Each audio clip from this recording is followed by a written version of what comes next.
Hello, fellow homebrewers. JP here, and I want to introduce to you the brand new Brew-Built X1 Conical Series available at More Beer. More Beer sells the highest standard in homebrewing equipment, and the Brew-Built Conicals are just that. They're made from mirror-polished 304 stainless steel, and they come with loads of features that you and I have been looking for. They have a full 2-inch bottom dump valve, which will eliminate your clogging issues, while the sturdy base includes 4 reinforced legs, just like those big Pro tanks do. More Beer also carries the Brew-Built line of options and add-ons like casters, pressure kits, and even external glycol chillers. So you can find out more about the new Brew-Built X1 Conical Unitanks by going over to morebeer.com for detailed videos on the entire line of Brew-Built Conicals. You can trust Brew-Built with your next fermentation, and you can trust More Beer to find the right conical for you. Brew-Built at morebeer.com. Today's Sunday session is brought to you thanks to the fine folks at More Beer. Visit them right now at morebeer.com. If you really want to be one of the best brewers there is, I stopped dressing all in plastic. You better be brewing 5 to 6 times a week. Every beer is made with love, and it begs to be appreciated. I need something to kill the salmonella I'm kind of worried about in the eggs. Do you find that that the hops kind of clash with the chicken embryo you put in there? I might sleep here tonight. It's a California king. There's plenty of room for both of us, Beavis. How many of the brewers over there have seen your ass? That's it. Someone's getting cut tonight. All I have to say is, hey, McDonald, how you doing? Now, live from the Brewing Network studios in Northern California, this is the radio program for home brewers, craft brewers, beer lovers, and beer geeks. It's your only source for live beer radio that brings expert brewers together with, well, expert drinkers. This is the radio program with a head on it. This is The Session.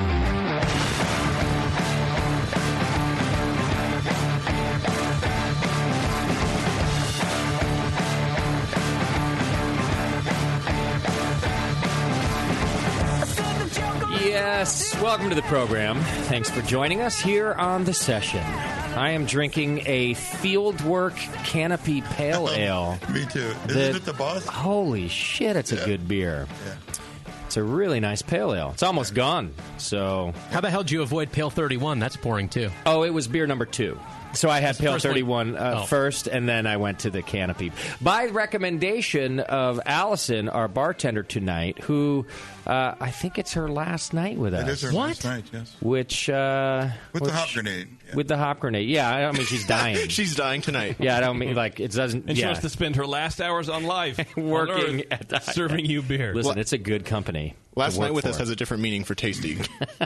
Right. Well, she's telling me she's going to GABF with this. So I'm saying it's not her last night with the Brewing Network. That's true. So it's her last night at the Hop Grenade, but we have recruited her to help us at the Great American Beer Festival. She's very, very capable. Yeah, she's wonderful, and I'm quite sad that she's leaving us, and I'll probably spit in her drink tonight.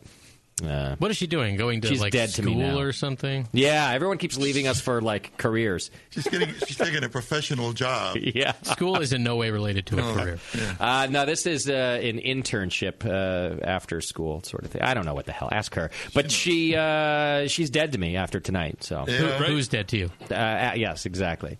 But she recommended this great Fieldwork Pale Ale, so that's nice. And God, we got to get more of this Fieldwork stuff in here. It's good beer.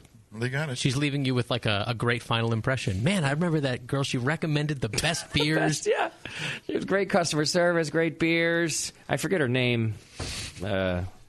Amy? Mary or Amy. I don't know. Yeah, she's gone already. All right, we got a lot to do tonight. I want to thank our sponsor, More Beer, our good friends over. You can go to morebeer.com and check it out, and they've been sponsoring this program for over 10 years now. We love them for it. So go show your support and...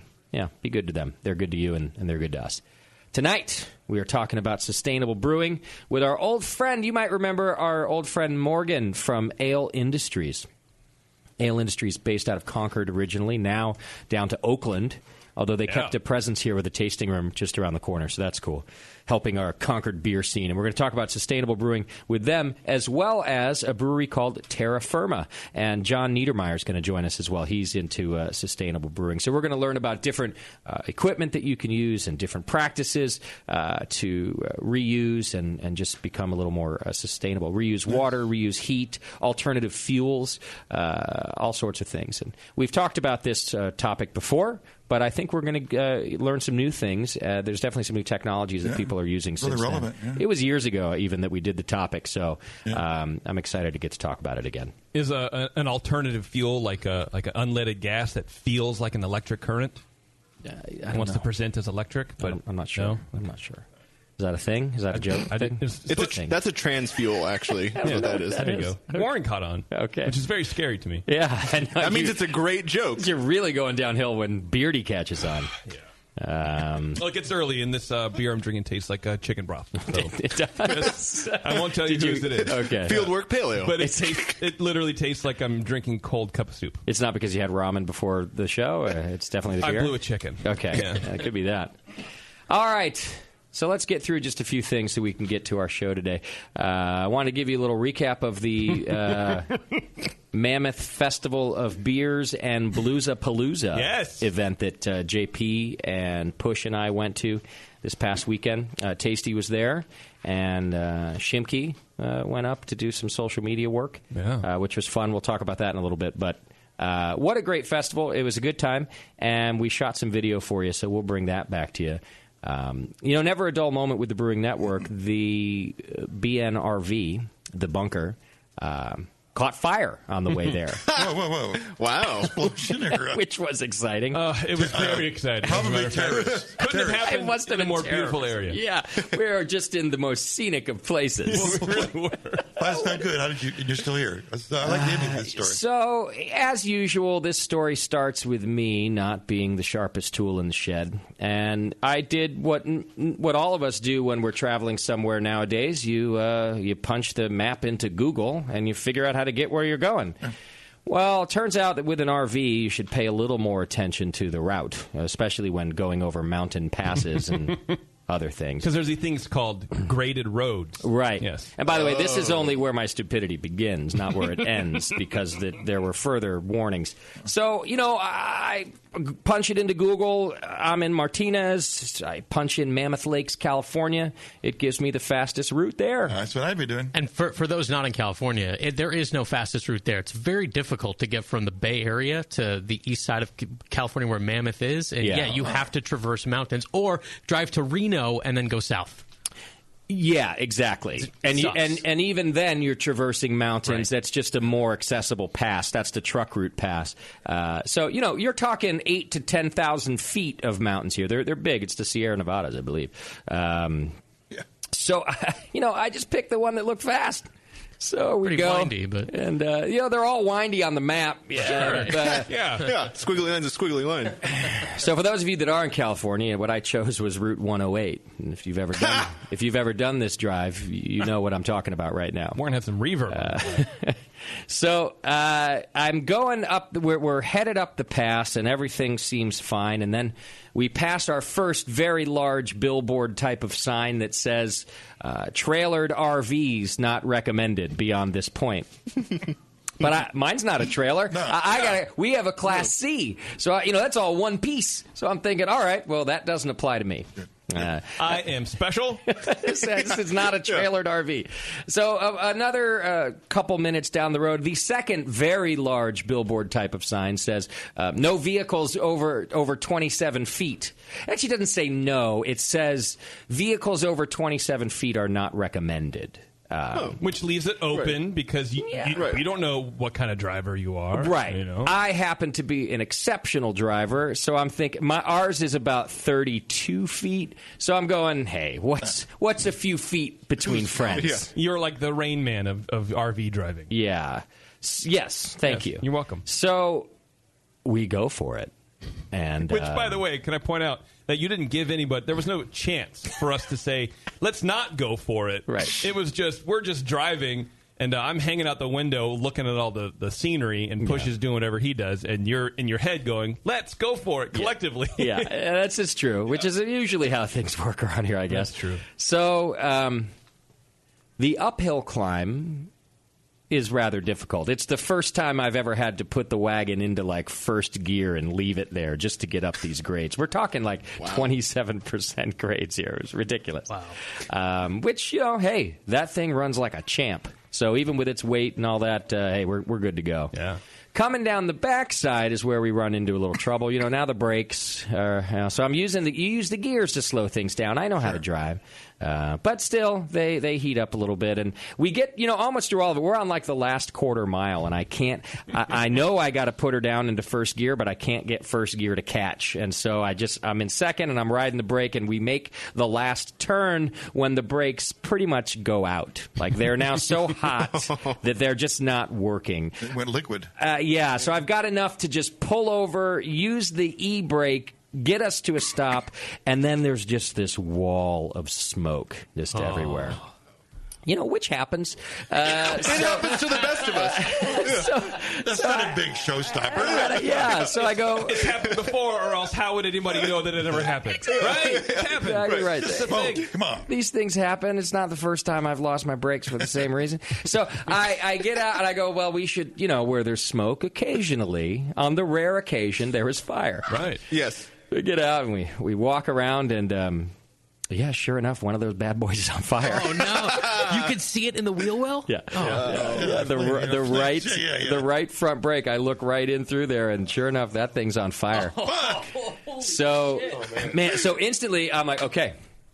The two things that go through my head, and I yell them both out, I think equally loud, which is fire extinguisher, fire extinguisher, fire extinguisher. And I turn the other way and go, roll camera, roll camera, roll camera. So we got it on camera. JP acts very fast inside, knows right where the extinguishers are. He unlocks the door for me. I pull off the extinguisher closest to the door. JP goes for the other one. Push rolls tape. I go over to the front wheel. I jam down on the fire extinguisher. Nothing. It breaks off. The handle on the top of the fire extinguisher breaks. It just cracks right off the thing.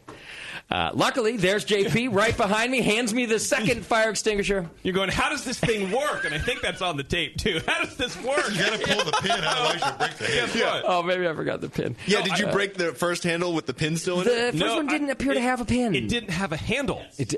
So it was broken already. Yes, the black handle, like what you had on the top of the extinguisher, was just the metal pin that the handle would squeeze to deploy the foam or the dust or whatever it is.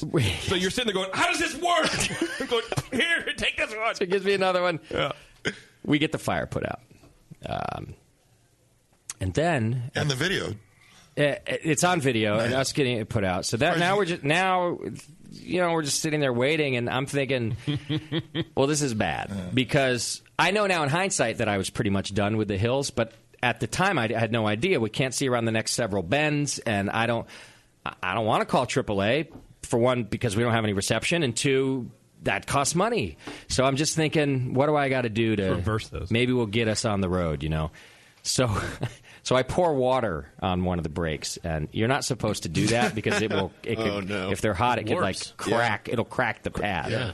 But I knew that, but I also didn't want the fire extinguisher schmeg all on the brake pad and the disc either, because then I thought, well, there's no way I'll get out of this without calling AAA. So I'm trying to salvage things. I'm like weighing, the consequences here. So I water it down a little bit, get it cleaned off. We wait an hour and a half, I don't know how long, and then we just decide, fuck it, let's give it a shot. Yeah. And so we go. And the brakes aren't working that great when we go, I'll be honest. You don't say. They're spongy, and they're hot, and the brake light is on now, the warning one that says things are fucked, that one was on. Yeah. But now it comes on. Through the mountains, all right? Yeah, but we made it through anyway. We made it the rest of the way to Mammoth. The rest of the way wasn't that bad. Yeah, luckily we actually really were wasn't. Pretty much down the rest of the hills. We were still an hour and a half outside of our destination, too. Yeah. We had a ways to go. Yeah. So we get there, and, we drink. Just shake it off a little bit. The next day we find a place to take, someone recommended we go to this place. So we go, drive the RV over there, and he explains to me, so here's basically what happened. When your brakes get that hot, you boil the brake fluid. And when you boil the brake fluid, you get air in the lines. And, brake fluid is an uncompressible liquid. That's why it works in hydraulic things, because you hit the brake, it moves the liquid. It does not compress the liquid. It applies the brakes. Getting air within that system is what causes the pedal to move without applying the brakes. So it's not a good thing. And so he seems to really know what he's talking about. He says, hey, we're going to check it out. We're going to bleed the brakes for you. This is on Friday. We're leaving Sunday. I said, all right, do you have time? Yeah, I'm pretty sure. All right, well, what if you don't? Well, that's okay. We're open Saturday. Okay, great, because we're leaving Sunday. No problem. If we don't get to it today, we'll even park you in the back of the shop. We'll plug you in. We'll give you a place to sleep. They're being the nicest people. Yeah. They don't fix it on Friday. Saturday, about 3 o'clock, a little before they close, I call them up. So, how's it going? Well, yeah, we checked the brake pads. They're fine. Yeah, I know the fucking brake pads are fine. Right. But you're supposed to bleed the brakes. Oh, right. Yeah, that guy only works Fridays, not Saturdays. The brake blading. Yeah, the brake blading. And I'm like, well, okay, that's fine, but it was there Friday. And, I'm talking to a different guy now because the manager guy who explains it all to me, he's not there on Saturday either. They only have one guy that knows how to bleed brakes. I know how to bleed brakes. Right. Yeah. It's easy. He's probably the same guy, the manager and the brake bleeding guy. He just didn't want to do it. He didn't want to do it. Yeah. So now it's, Saturday night. We're leaving the next day, and now we have a decision to make. Do we stay until Monday? And we're having a great time in Mammoth and all, but we got things to do. We got to get home. Do we take the really long route that doesn't really require a mountain pass, or at least not a very big one, which would have made our drive home about 9 hours instead of 5 or 6? Or do we just fucking go for it? How come bleeding the brakes yourself wasn't an option? Because after doing a little research, this particular system is somewhat complex when it comes to bleeding the brakes. Something to do with the master cylinder and having to do a pressurized bleed rather than the normal pump the brakes type of bleed. You actually have to vacuum some things out. Now, this may or may not be true. I'm going off of what I can, looking up things on my phone, just trying to discover if it's something I should. So you can sleep at night. If I should tackle this project or not. Okay. And I decide, the brakes worked the rest of the way. They seem to be all right. I don't want to take the really long route. So you know what? We're just going to do it. So we drive our ass through Yosemite, hoping for the best. Now, keep in mind, JP's got a little anxiety about things. Dying, for one. Living, for two. And so I'm trying to talk him down. I'm going, look, if it's just me, I'm not even talking to you. I'm doing this. But because it's your life, too, and because I know you, I'm going to give you the what you get a vote. You finally get a vote. Wow. This is the drunk of the week. Which is a partial vote. Yeah. Which actually is indicative of how serious the situation is, because otherwise nobody gets a fucking vote. But because there is the chance that we drive off a cliff, I figure I should give JP a vote. Sure. Not Push. Push got another ride home, that pussy. Which he had his own experiences, but we'll get to that later. So do me a favor, Beardy, and come over to this microphone for now. I don't know what's going on with that thing over there. It's never done that before. Or start singing some Journey. But that's a strange thing. I'm going to have to fix at the break. Well, it's nice to know when, you're going over the cliff, right? And your whole life is passing in front of you. It's nice to know you had a vote, you got this. Yeah. I could have made a stand. I said, no fucking way are we going over there. Yes. In my mind, I figured out a plan. If we were going off the cliff, my plan was to look at Justin and go, it's not all your fault! Which is pretty much why I gave you the vote, because I was going to be yelling, this is going to hurt! And, Terra's going to be pissed! It was fine. It was a little dramatic. We used the gears. We drove over Yosemite this time, which I've never seen Yosemite. A beautiful place, apparently, when you're not stressed out about dying. Yeah. So you were stressed out too. Yeah, I was really stressed out. I got home, my back was just killing me, which is not from the drive. It was just the stress. Because I'm just, everything's fine. You use the gears to slow the thing down. But if my worry is that if there's a moment that I don't gear correctly or the hill gets a little steeper than I was prepared for, now you're playing catch up, which is when you slam on the brakes or even use the brakes in this case. You know what? That RV got us home just fine. Yeah. The brakes seem to be fine, too. I think they bled themselves. There must be a leak somewhere. Because by the time we got home, there was no sponginess. It was working fine. Nice. So what'd you do? You slept in the thing at the shop? Yeah, which actually worked out somewhat to our advantage because where we were going to park for the festival, we couldn't have plugged in or anything else. We'd have had to run the generator and all that. And so we would wake up, and the shop had like a coffee shop in front of it. We got free coffee and plugged in. Everything but them doing their job was great. How far from the fest site was the shop? A mile. It was right there. Oh, man. It was only slightly farther than where we would have been parked for the fest. So really good luck. So it is. So RV-wise, it's a good Yelp, and then automotive-wise, it's not so good, I guess. Yeah, exactly. We're very accommodating. But see, the good luck part, this is why I never learned my lesson about my stupidity or my impatience or anything else, because it all ends up working out in the end. I'm like, hey, we had a place to stay. And so now that the brakes are working fine, you're not going to take it to a shop and get everything redone. I'm pretty sure that I should take it to a shop. Yeah. Well, we all know you should. But yeah. The question is, are you? Yeah, I'm going to. I will, yes. Eventually.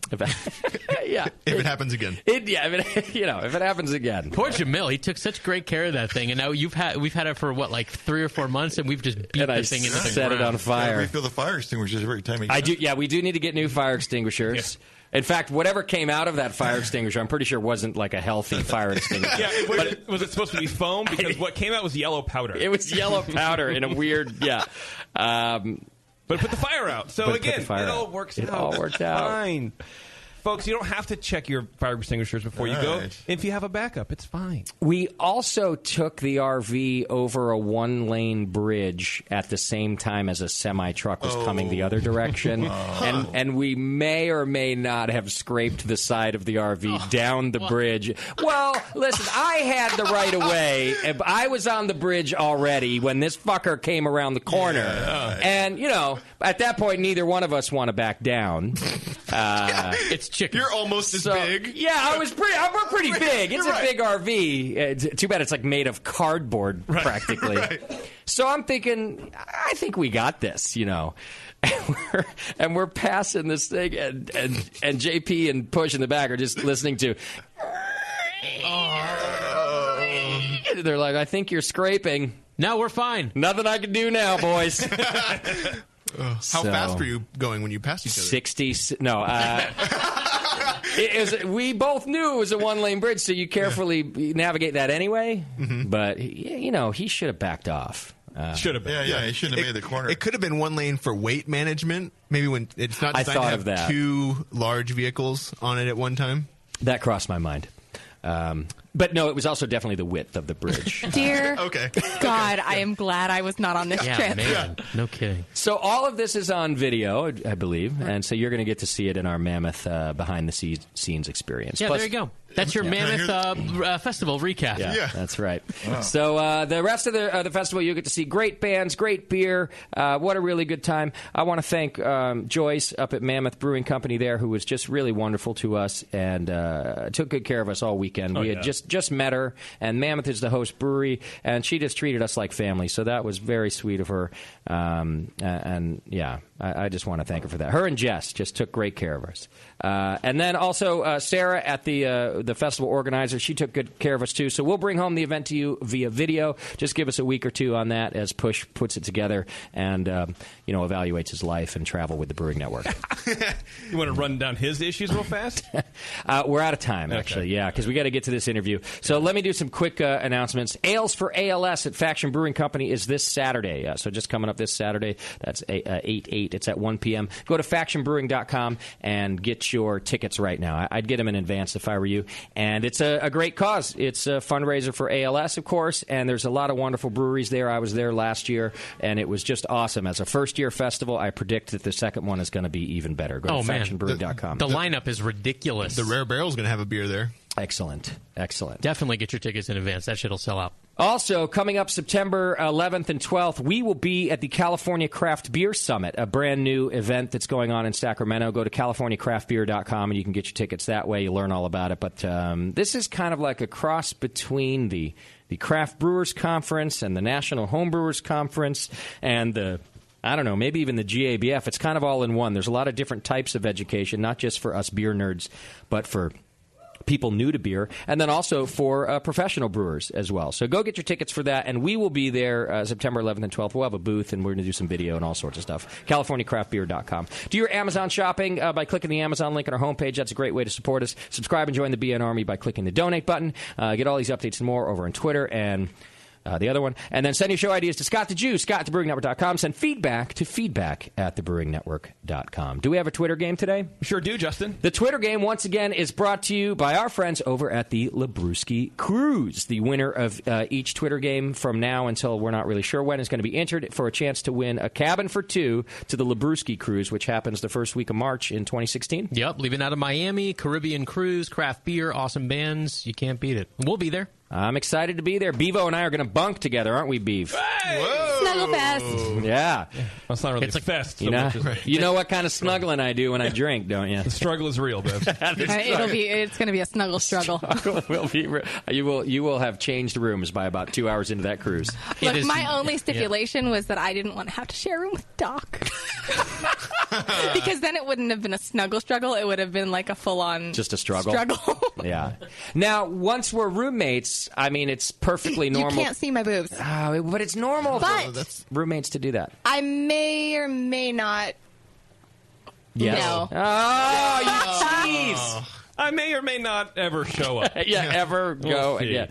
All right. So what's our Twitter game today? Well, in honor of our guests today, we're talking about sustainability. I've realized that here at the Brewing Network, we are very, very highly even concerned with the environment. A lot of environmental things. Yeah. Our RV, uses diesel instead of, coal or whatever. Right, and then when the brakes catch fire, they're new asbestos, not old ones. Right. Absolutely not old asbestos. Yeah. Anyway, I was wondering if the BN Army had any ideas on how we, the Brewing Network, can become better at sustaining things. Sustaining things? Yeah.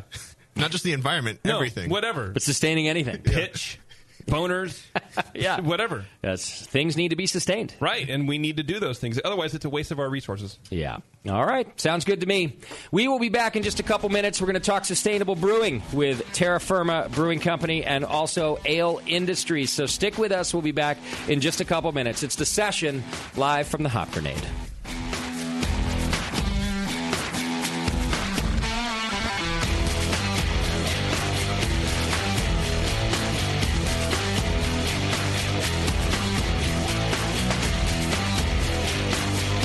You're listening to the Brewcasters. On the Brewing Network.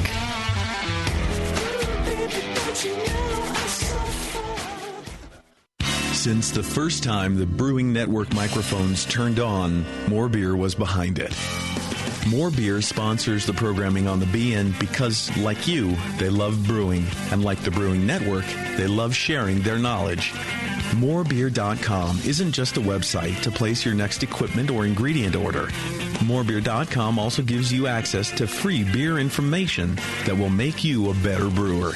Go to morebeer.com and click into the Learning Center. You'll find podcasts, technical facts, video tutorials, and more, including access to The Buzz, More Beer's social network of more than 5,000 members. And some of them might even be crazier about beer than you are. Get over to morebeer.com today and take advantage of The Buzz, the forum, the Learning Center, and make sure you're signed up to receive the newest More Beer catalog.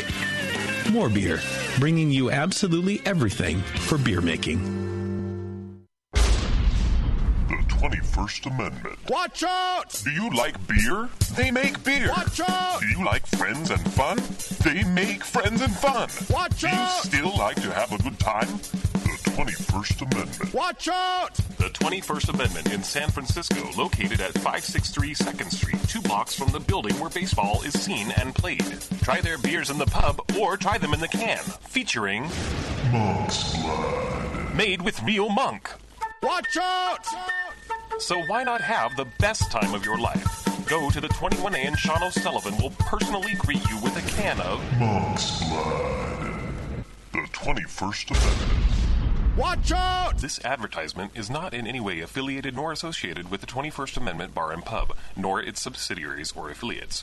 This telecast is not copywritten by the 21st Amendment for the private use of the Brewing Network. Any use of this telecast without Jamil Zainashev's consent is prohibited.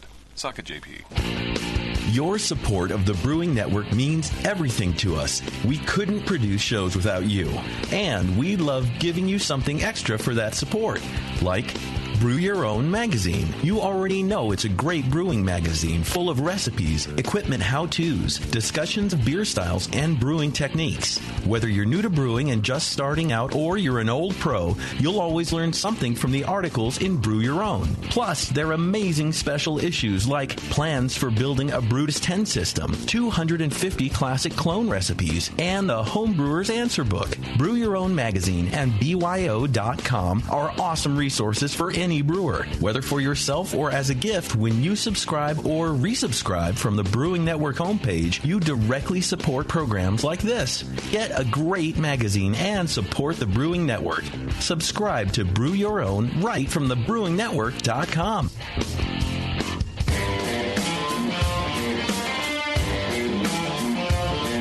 The Brewcasters are back. 888-401 beer. Whatever.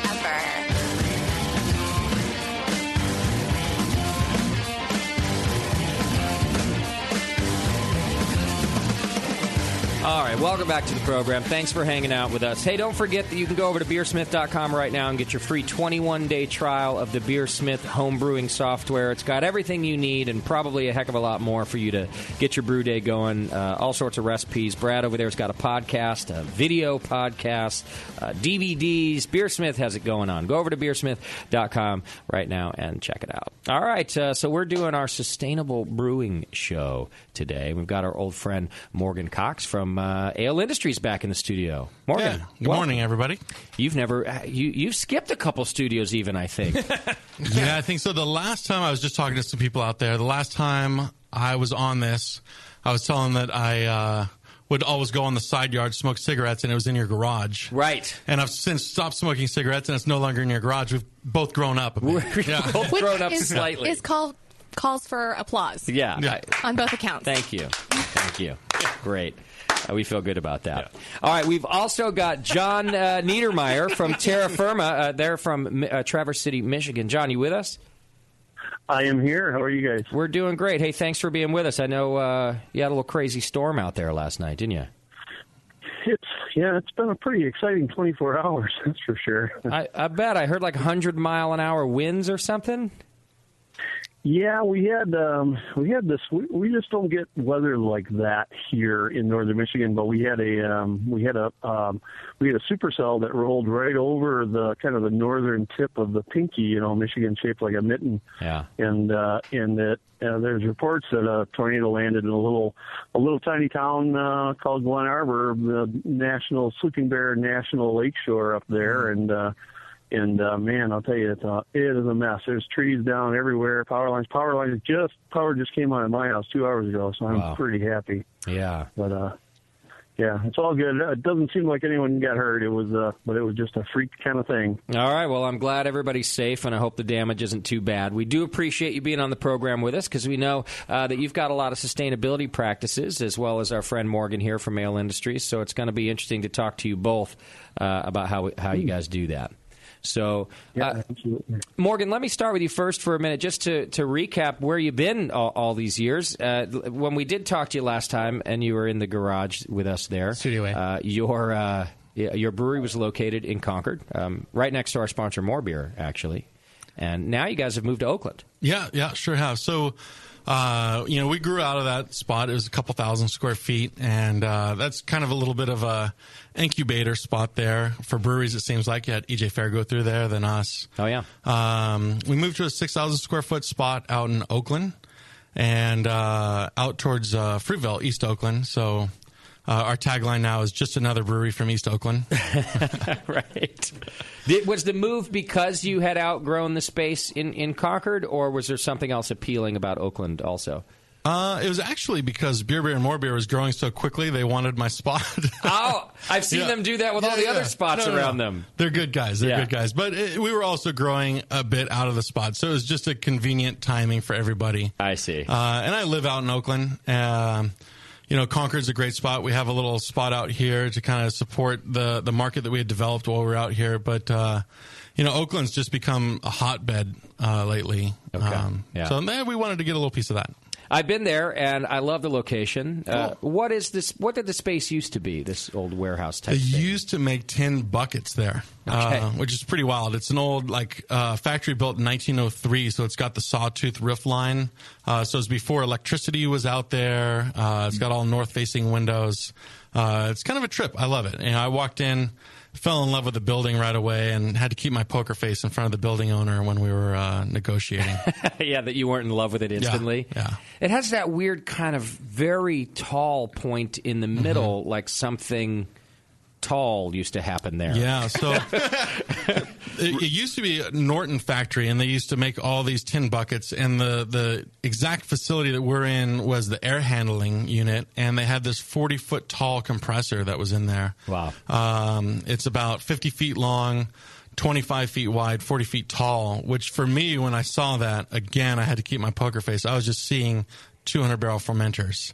Boom, boom, boom, boom, boom. Yeah, that's lined up. Exactly what I thought when I walked in there. I thought, wow, Morgan picked wisely for fermenters. Mm-hmm. So, nice. And now that area is really just starting to really pop out there in the Friville area. It's pretty awesome. All right. And John, tell us a little bit about yourself and Terra Firma. How long has Terra Firma been around?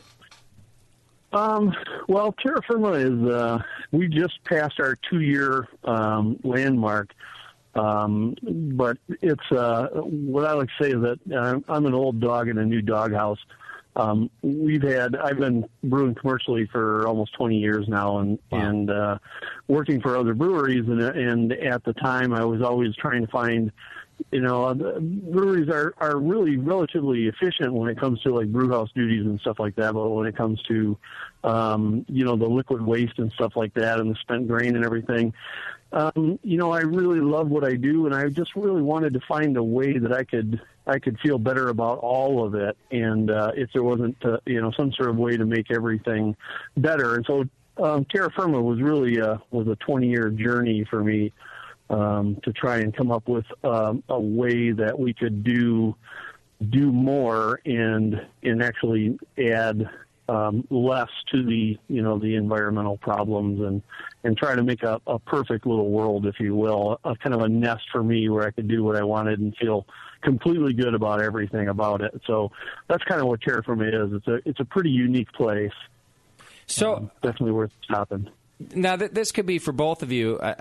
Is a statement, tell me if this is correct, is brewing sort of inherently inefficient and wasteful already? Does it start from that point? Or are breweries maybe just not paying attention enough, and so that's how it feels? In other words, like, I always hear things like it takes, 20 gallons of water to make a gallon of beer. And, of course, you extract all these sugars out of the grains, and then there's all these grains left, and there's all this waste. So it feels almost like you're starting from a point of inefficiency already.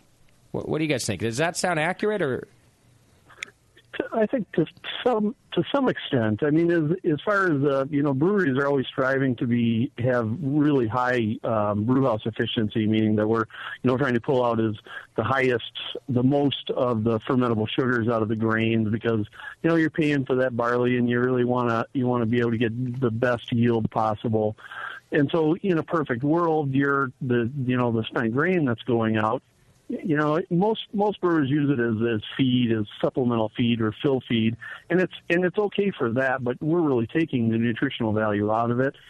But the big picture and the big waste is really in the liquid waste. It's all of the stuff that comes out of the bottom of the brew kettle. It's the trube. It's the yeast slurry out of the fermenters and the conditioning tanks and all that kind of stuff. And that's where I think the public just doesn't really quite understand just how much of that liquid is. And that general kind of starting point ratio is usually about 5 to 1. So for every finished product of volume of beer. For every half barrel of beer, there's 5 half barrels of liquid waste. And in some places, it goes way, way higher, depending on the brewery. But it's starting to get more in the spotlight. People are starting to realize that that's really the part that's not all that efficient.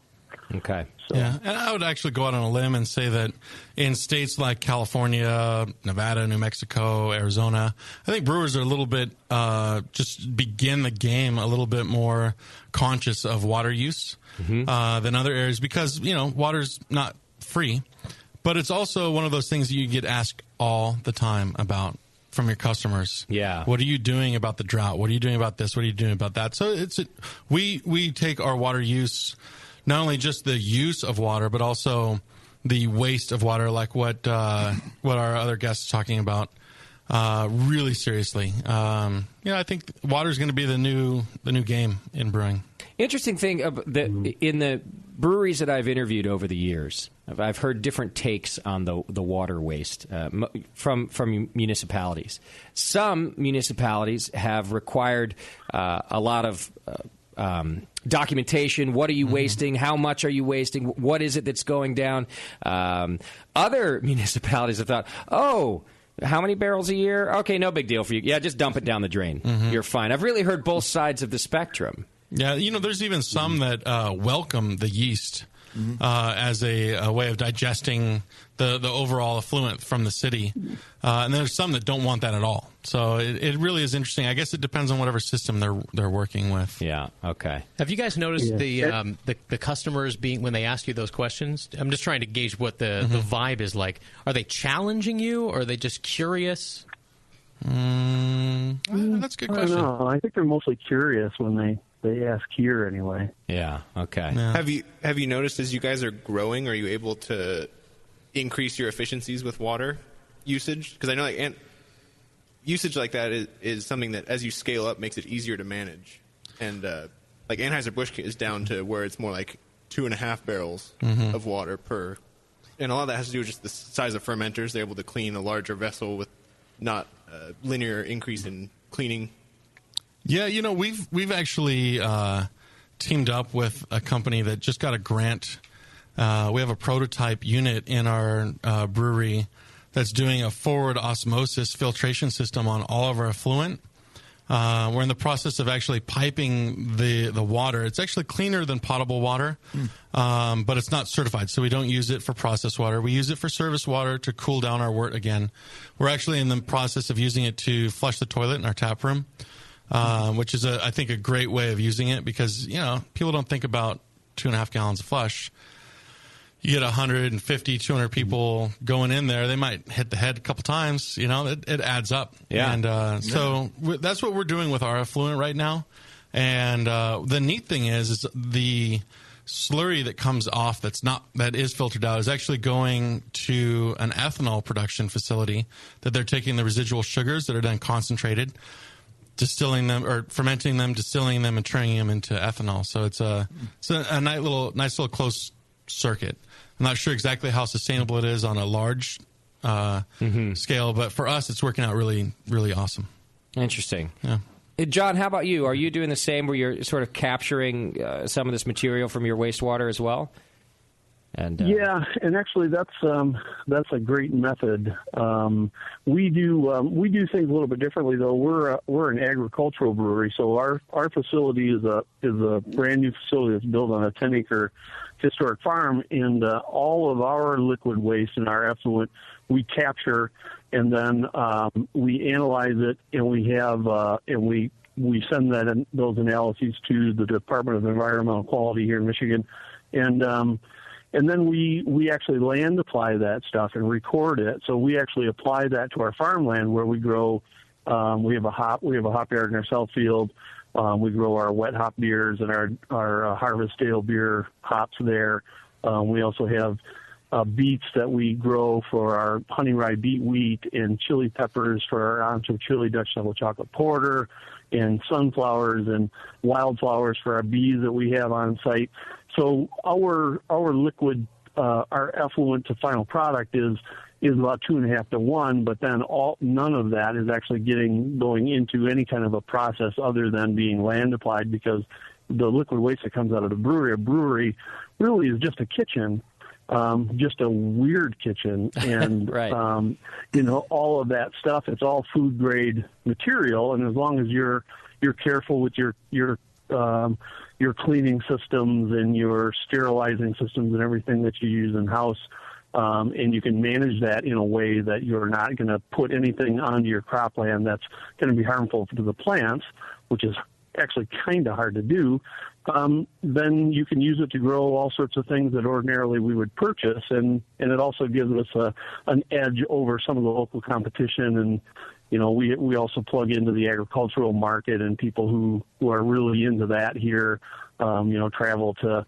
farms, and they go to cheese makers and stuff like that. And we're on that route as well, because we are an agricultural brewery, so it's a little different. So if I'm hearing you right, you have to send that out to be tested before you can use it? Is that a requirement, or just something that you've chosen to do? Actually, it's a lot of farmers do this exact same process. There's a lot of levels of land application. A lot of, we're in the cherry capital of the world here in Traverse City, and a lot of the cherry farmers will use processed water and all sorts of stuff in harvesting and processing the fruit, and they'll take a lot of that water and apply it back into the fields. And there's a ton of different levels.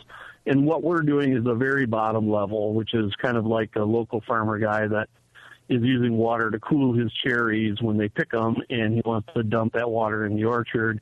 So the DEQ requires a quarterly analysis report that we supply, and so they can file it away and stuff. So it's actually pretty simple. Okay. Do you just have big tanks that you're collecting your effluent in, and then take it out on a trailer and spray it in the fields, or how are you transferring it from the brewery? Yeah, it goes to an underground capture tank that's plumbed to the brew house. The front of the house, we're a production facility, but we do have a 60-seat tap room in the front of it.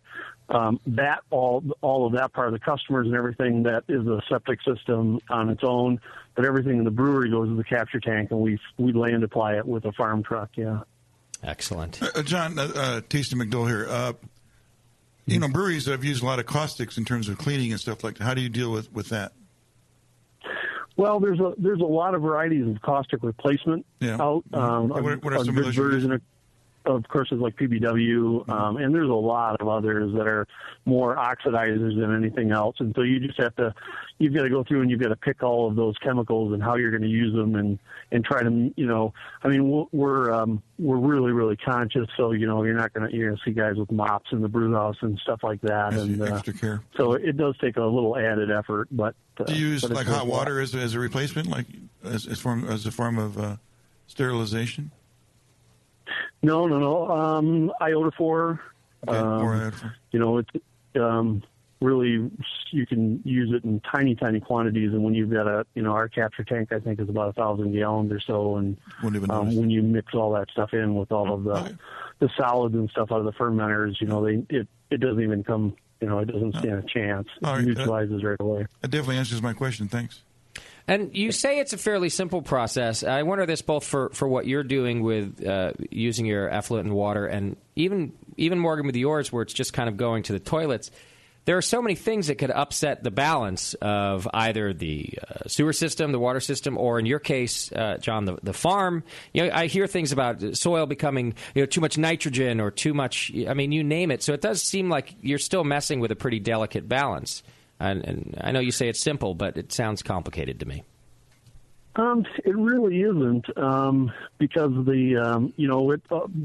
beer is really vegetarian based, and all of the spent grain goes out in the fields. You don't even need any kind of permits for that. Okay. And it really is. I mean, we have an agricultural person on staff, and we have to have a trained wastewater engineer on staff. So, we make sure that we cover our bases, but yeah, you've got to be smart about it. But it's actually a very, very old practice that goes way back. And George Washington did it on Mount Vernon. There's still a brewery there. Okay. So Got it.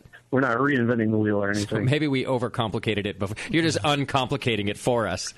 Morgan, yours goes through now, like for your wastewater to go to the toilets, is going through an experimental filter system, right? Totally. So supposedly it's the most sophisticated forward osmosis filtration system around.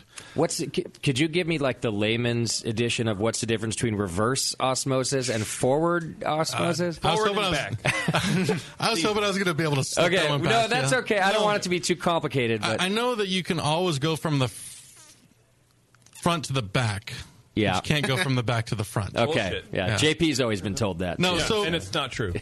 I guess from my understanding, what they've shared with me is that it all takes place in really high pressure, and I've just been trained on how to run this filter. Okay. 500 and up PSI, and it runs this saline solution, an ultra-saturated saline solution, past this membrane, and there's some physics law that will pull other solids and salts out of our effluent through this membrane and allow it to go clear through, and it comes out just water. And if I knew what I was talking about better, I'd be able to describe it a little bit better. That was perfect. It comes out water. That's what I needed to know. Bad things go out, out come water. Yeah. Water. Okay. Apparently, it's more efficient because the pressure gradient draws the solution versus hydraulic pressure in reverse osmosis. Okay. Exactly. So it's less energy. Yeah. Less energy for that, too. And less water. And JW equals A to pi minus beta. We know that part. Yeah, that I knew. Well, that's true. Now, you say it's an experimental, did they come and plumb this system for you, too? Or did you have to get in and go, now you got to replumb your toilets to... Yeah, so basically the way it worked out is we go beyond just dealing with our water. We also have this whole bioenergy brewery going on. So we collect vegetable oil from our accounts, process it into a biofuel, burn it in a boiler. And they got this grant to work this system, and they were doing some research on different industries in which it would be useful for. And they thought, well, hey, maybe a brewery would work. And when they looked at like green breweries, we had just won the greenest brewery in the Bay Area through like Oakland Magazine or something. And so they contacted us. Yeah. And they're supplying it. It's not our piece of equipment yet. Are we talking about the burner or the filtration system? The filtration system. Okay, Yeah. The burner, the burner we built, that's a separate. Yeah, I want to talk about that in the altogether. next segment. So don't go. That's all I meant. Okay. Not too far into that. Yeah. So the filtration unit is theirs. It has their name on it. And they actually just now, like 5 months into it, are allowing me to start pushing buttons and turning knobs. Up until now, it's nothing. So now they've kind of pulled me into the mix and say, hey, what do you think would make this better? Okay. So now I've had them add like 1 million valves and all. It They're looks, like, sorry we asked, Morgan. Okay. So now you're able to start tweaking the system to get the most out of it as Exactly, well. yeah. Okay. All right, guys, here's what I want to do. I want to take a quick little break, and there's a couple more things I want to talk about. And folks at home, if you want to play along and ask questions, it's 888-401-BEER, 888-401-BEER, or hit the chat button on the homepage, and Bevo's in there taking your questions. We can do this. But a couple of things I want to talk about is I know that there are some heat recovery systems in place so that you're using heat from the boilers. And John, I think you're doing this pretty extensively. I want to talk about your alternative fuel boiler, Morgan. I know that was a big part of the new facility. So a lot of that when we come back. So we're going to take a break for just a couple minutes here. 888-401-BEER if you got questions yourself, or hit the chat button. And we'll be right back with John and Morgan helping us learn about sustainable brewing practices. Hang in there. You're listening to the Brewcasters. The Brewcasters on the Brewing Network.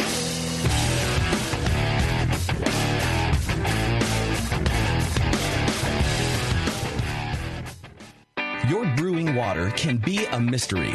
If it's good enough to drink, it's good enough to brew with, right? We all know to perfect certain styles of beer, proper water chemistry is vital. But running water tests can be complicated and expensive, but not anymore. Industrial Test Systems is proud to introduce the new Smart Brew water testing kits, incorporating the exact iDip Smart Photometer system. The only photometer on the market that harnesses the power of the smartphone and runs water tests without you doing a pile of calculations. The iDip features 2 two-way Bluetooth communication with the brain of the system, which is its own multilingual app. This allows limitless possibilities, including lab accuracy, free upgrades, test customization, over 35 available, mobile sharing, and more. You can keep a detailed history of your results, email your water report to other brewers, or share it on social media. Visit smartbrewkit.com now and learn more about the iDip photometer and all the tests it can do for you. For nearly 40 years, one organization has had your back. The American Homebrewers Association. Are you a member? Why not? Join the more than 40,000 brewers who enjoy all the American Homebrewers Association has to offer. Like Zymergy Magazine, in print and online, plus the Zymergy app. Zymergy is the leading publication for amateur brewers around the world. Supporters also get member deals at their local breweries, bars, and homebrew shops. These alone quickly pay for your membership. You'll also get great member-only resources at homebrewersassociation.org and access to AHA events like the National Homebrewers Conference and the National Homebrew Competition. The American Homebrewers Association promotes the hobby of homebrewing, protects the interests of homebrewers, and brings beer lovers together. Become a member today. It costs less than a batch of beer and gives back so much more. Visit homebrewersassociation.org. Three-time Ninkasi Award winner and Grandmaster Judge Gordon Strong invites you on a guided journey of what's new in the world of homebrewing. Modern homebrew recipes, exploring styles, and contemporary techniques available now from Brewers Publications. Gordon brings you specific advice and sensory profiles for as-brewed, award-winning beers with delicious variations to get your creative juices flowing. This is more than just a book of recipes. It sets brewers on the path to discovering what's new in the world of homebrewing.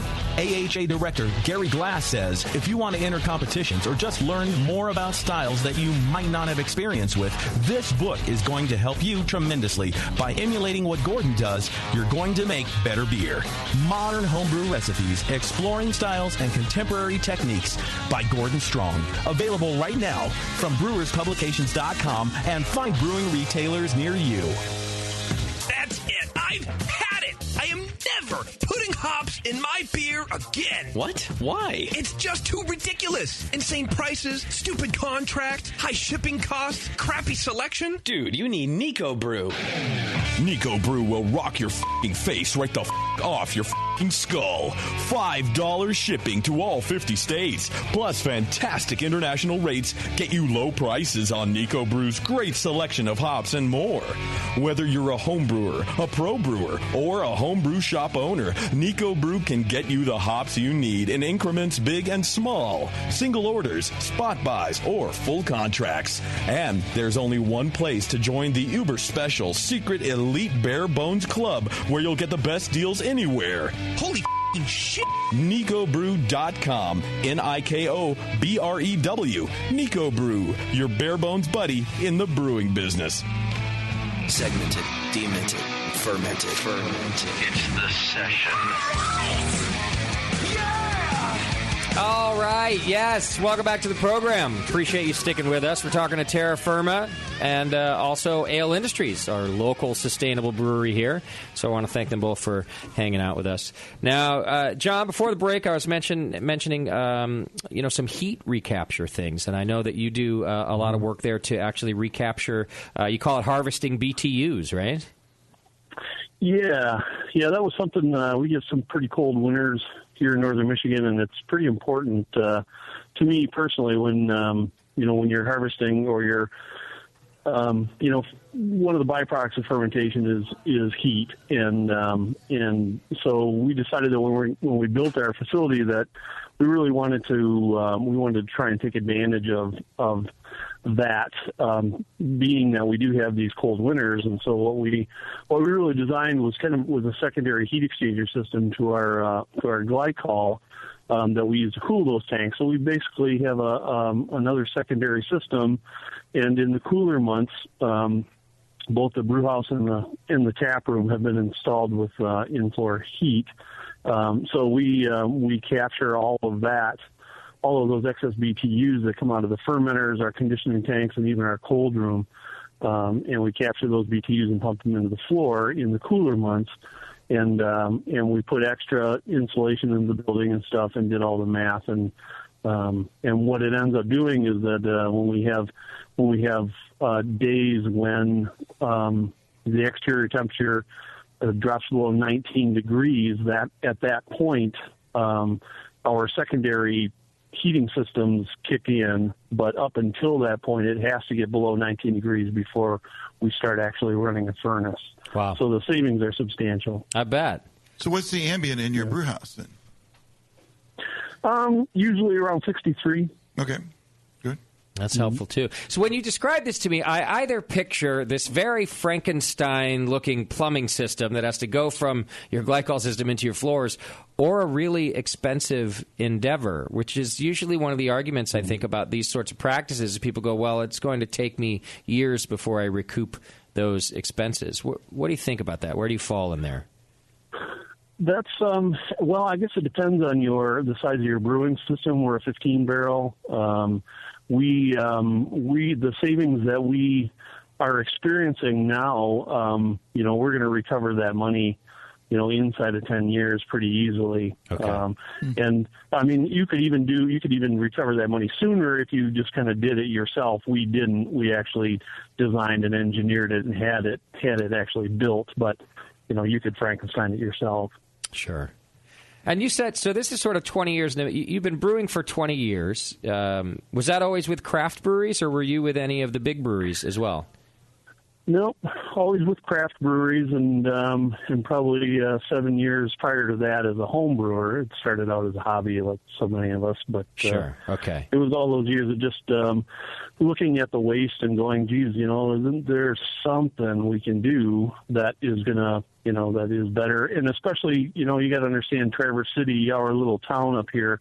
We have a lot of breweries in a small little area, and so our wastewater treatment facility here is really getting overloaded because, I mean, the life expectancy of that wastewater plant is probably half of what it was designed to do. Wow. And so, that's a big problem. We're the only one out of all of them that are not adding to that. And, we're not trying to show that, this is what we're doing and you're not. We're trying to say, hey, look, this is working and this is another option and something that is really should be thought about. Yeah. So, well, and that's kind of what I was getting working. at, and I have the same question, for you, Morgan, is what made you start doing it? And maybe it sounds like an obvious question, but so many breweries aren't doing these practices. So what's different? What made you think about it?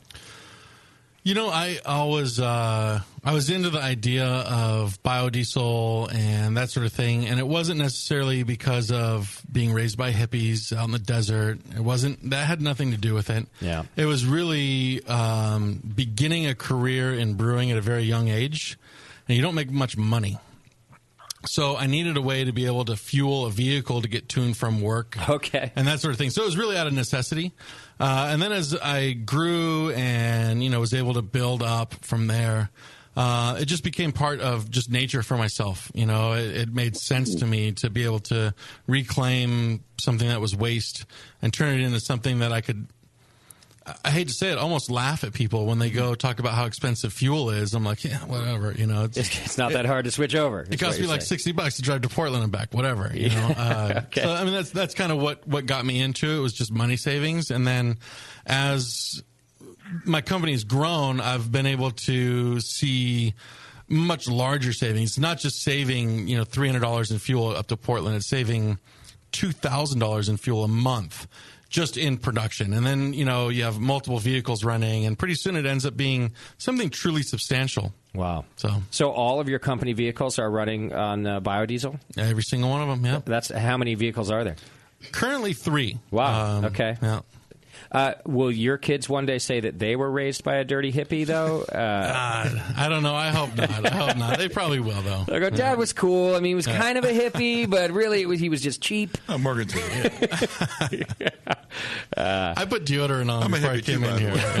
Before you came in we don't here. have to smell. Hippie is this frame of mind. Not a It is, smell. yeah. Well, it is. Bullshit. And John, your brewery is this whole concept. You call it an agricultural brewery. Did you have the farm before and just thought, well, a brewery would work here? Was that the map from the beginning? No, it took quite some time to actually find the farm. We were really trying to find one that really had I laid out some real specific parameters of what I really needed in order to make it function, and one that it just had to be a farm that had to be fairly close to the downtown area, even though breweries are really destination oriented, and we have a lot of wineries and stuff here too, and that is the case in that field as well. But we found actually a 10-acre farm, a historic farm that's 10 minutes from the downtown Chamber of Commerce building. So it actually took a long time. In fact, it took probably a couple of years to find the property, looking constantly until what we have today. And we're hoping to find some sort of a structure on the property that we could repurpose and use as the brewery. There's a big, really old barn there, and there's the old farmhouse and some outbuildings and stuff on there, but nothing we could use for the brewery. So we ended up building from the ground up, which was actually turned out to be better. It's just, it's more money. Sure. But, of course. What do you do? So, but yeah, it took some time to find it. Okay. What is the reaction that you guys get from other breweries and other brewers when you talk to your colleagues? John, I know you said, I'm not trying to show anybody up and say, neener, look what I'm doing. But what do people say when you say, hey, you could do it this way?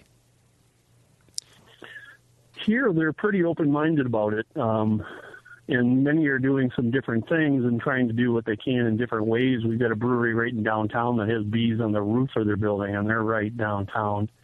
And they try to do as much as they can in little ways. And I think they realize that there's benefits to doing things environmentally friendly, and the clientele, the customers, react positively as hell. When you're saying this, this product, we're wasting nothing. Yeah, they love that. It gives them a whole nother reason to like the product and like the brewery. So sure, it's kind of win-win. Okay. What about you, Morgan, with your burner too? Do people say, "Oh, there's no way we could afford that or do that"?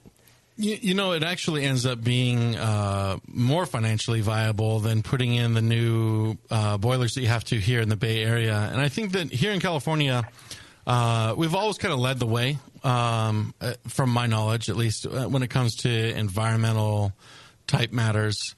I try and be as clean as possible, but I'm competing against companies like Sierra Nevada and Anderson Valley that have really, truly led the way, at least in this area, when it comes to that sort of thing. So they may even be looking at me and laughing and be like, the greenest, right? The greenest in Oakland. Yeah, he's still pulling his recycling out to the curb, where they're like, I don't know, making robots out of it or something. But right. So I think that, companies like myself and even Sierra Nevada and Anderson Valley and even Terra Firma, we're not pretending we're saving the world. We understand that we're not. But what we want to do is maybe learn something or pass some tidbit of knowledge onto somebody that can do something with that for the next step. I don't think any of us are really going to find the solution to any specific problem. It's going to be little bits and pieces of information that we're able to compile together over the course of decades as companies like Terra Firma and myself and Sierra and Anderson Valley and New Belgium, all these companies that have this ethos of, creation and saving. We're all going to, compile this together like we did back in the, 70s, 80s, and 90s to bring craft brewing up from nothing. Yeah. We're kind of trying to do the same thing now in a less organized fashion. But, like I said, I don't think even Terra Firma, I don't think, is doing this thinking they're saving the planet. I think they're doing it thinking that they're going to gain a piece of knowledge they're going to be able to pass on to somebody that's going to be able to hit the next step. Okay. Yeah. What do you think, John? Yeah. Yep, I think that's true. We're already seeing a lot of people that are kind of watching and and they're contacting and asking how can I do this, and they're looking around the country, and they are seeing other breweries all over the place that are really focusing on this stuff, and I think they really see it as being something really cool, and they want to get into it and see if they can make it better. Okay. What do the other sustainability activists think about you taking the pretentiousness out of their movement? I try to be as pretentious as possible, actually, outside of this studio. Oh, okay. Yeah. You have a long list of, only brewery in Oakland this, first brewery that. Absolutely. Hey, when I leave here and get into my diesel BMW. Right. So, Morgan, let's talk about your this burner of yours, because this is kind of the heartbeat of your brewery. At least I know when you moved down there, and I know you've been excited about this. You'd gotten into diesel, biodiesel even before this. Yeah. So, talk to me about this thing. Yeah. So, I mean, I'm sure JP even remembers me pouring like cubies of oil into my old Ford truck back when we used to work next to each other. I do remember that. Okay. Yeah. It was very fun and very oily time. Yes. Thank you, Jason. So it was something that I kind of was getting into, and in moving from Concord to Oakland, I did it just at the cusp of this new change with the Bay Area Air Quality Management District. They have an acronym, but I don't remember what it is. Asshole. Yeah, exactly. And basically what it meant was the boiler that I was using was no longer able to be in use. It was no longer going to be grandfathered in. Okay. And in order to put a new boiler in, it had to be this new, like $60,000 crazy natural gas boiler or an electric boiler, which is more affordable to purchase up front, but costs a lot of money to run over the long run. Especially in California. Yeah, I signed a 20-year lease on my building, so I'm thinking like, okay, what am I going to do here? And so I'm just pouring over the regulations and everything that had gone out, and I realized that, they were regulating electric boilers, gas boilers. They weren't regulating heating oil boilers. Okay. Which is basically like a lot of them on the East Coast. They run on, in essence, diesel fuel.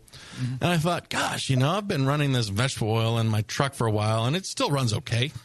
And maybe I can do the same thing with my boiler. So I looked into it, and I talked to a lot of people. There's actually, I think there's a lot of crossover between brewing and people who are into alternative energy and just kind of thinking forward.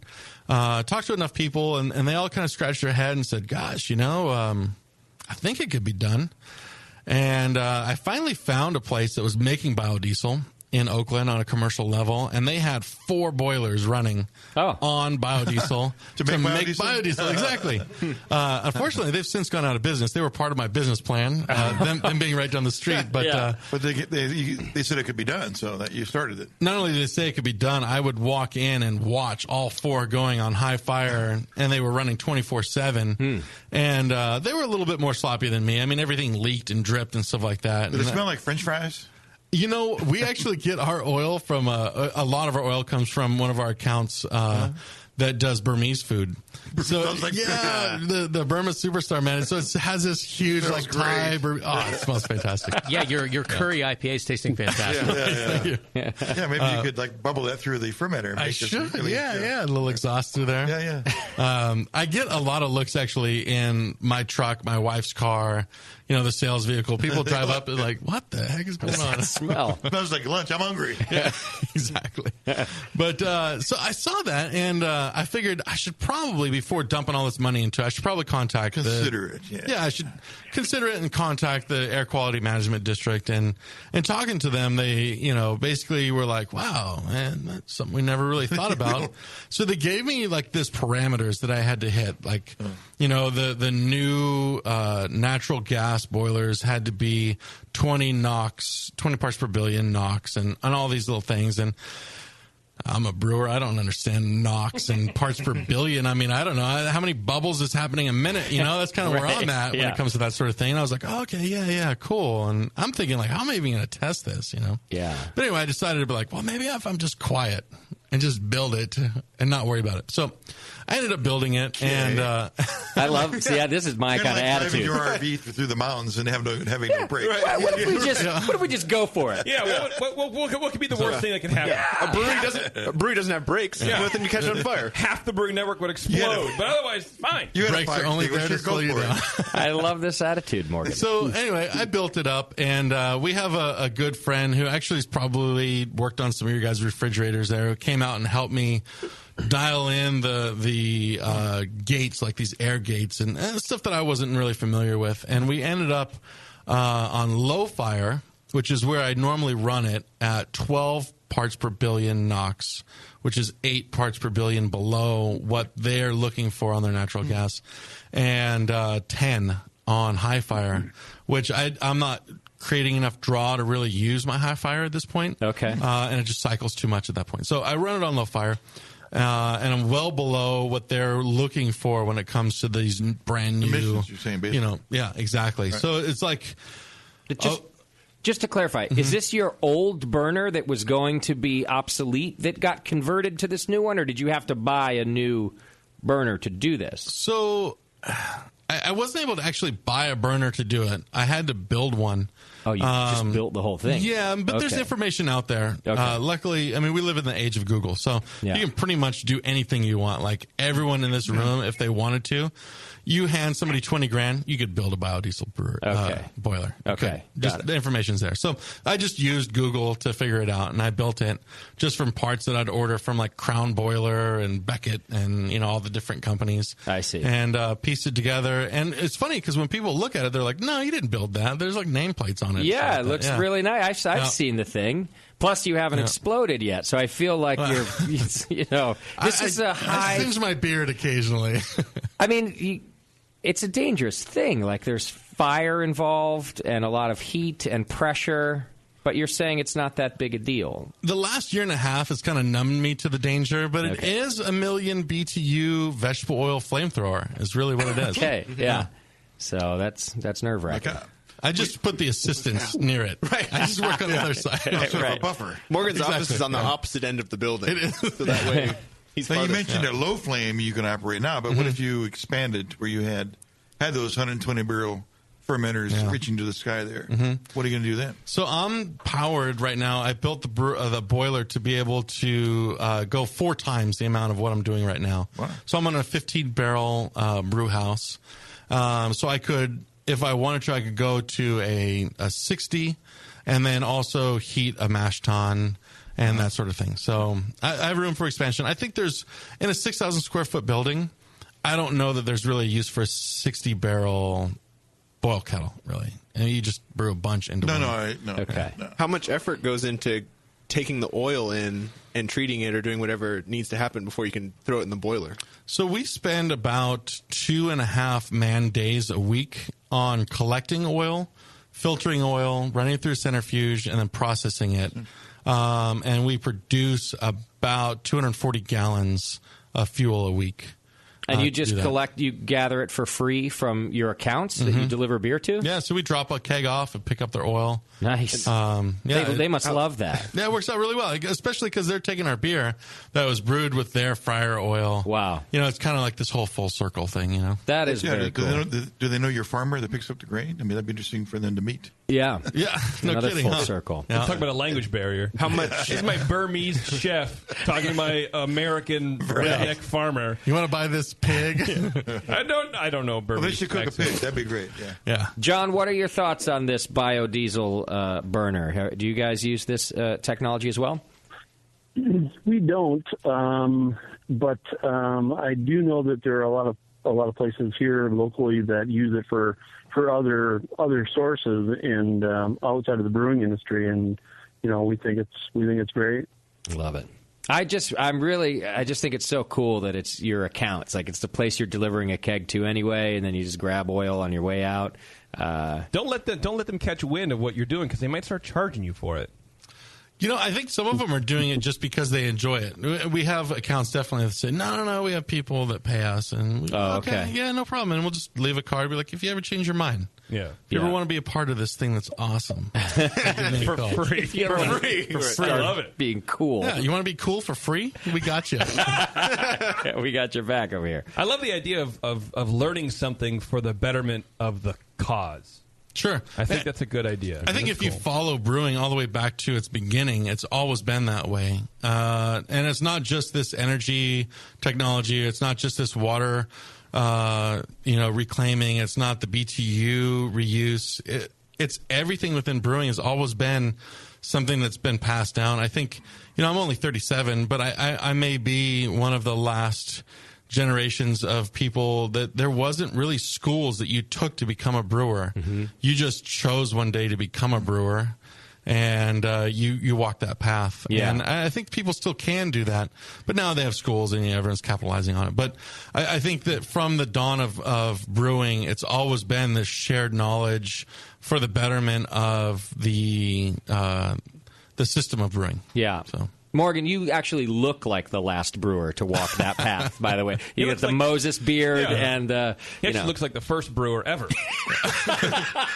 Really. It's freaking me out. So I know everyone can't see what's going on because we're, just talking and all you hear is that. But I'm actually... normally, I'm 6'5", and I've got probably about a 2-foot long beard. And I'm in a room right now with a dude with a longer beard than me, and it really is freaking me out. I can't even look over there. Yeah. It's like when I run across somebody who's taller than me. For you guys, it's just another tall person. Yeah. Right. For me, it's like, get out of my face, it's man. It's weird, right? Like Sean Paxton. I think you and I are the same height. And Sean Paxton freaks me out. Yeah. No, you can't even be around him, right? I asked him one time, I'm like, I was like, excuse me, how are you using Celebration in your sausage? I didn't think you could use hops. And he was like, yeah. I was like, okay, done. Have you ever met Roger from Brewery in Lancaster? No. That kid's like 7'8". Roger Morrissey's enormous. Huge. What is it with the brewing industry and everybody being a million feet tall? Like, Justin, you are average for in the beer brewing industry. What is that? Everyone is 7 feet tall. John, how tall are you over there? I'm 6'1", so I'm no monster. Yeah, you and I are average in this brewing world. And then everyone looks at me and they go, "Oh man, are you short?" And it's like, I'm the American average. You can look it up. Do you even know what a keg looks like? No, I've never seen one. All right, John, I want to go back to water again real quick, just because I'm seeing in my notes here, too, that you use all of your water from a well that you have right there, right? Yeah, we're in a kind of a unique spot here in Michigan where we're surrounded by an artesian aquifer. So we have surface water that is punching up all around us and forming pools and streams. We have one that runs across our property. So we also use we tapped into that. It's about we had to get down about 185 feet in order to hit it. But then we have a freak drive on our pump, our well pump, so that we use the natural pressure, and then the pump itself just kicks in when we need the added pressure. So it actually saves us some money too as well. But we're the only brewery here that is completely off the grid in terms of water and waste. Well, that's very cool. It's a pretty slick deal. What makes an aquifer artesian? Natural pressure. Mm. So I guess I don't even know what the definition of artesian is then. So it's just an aquifer under pressure?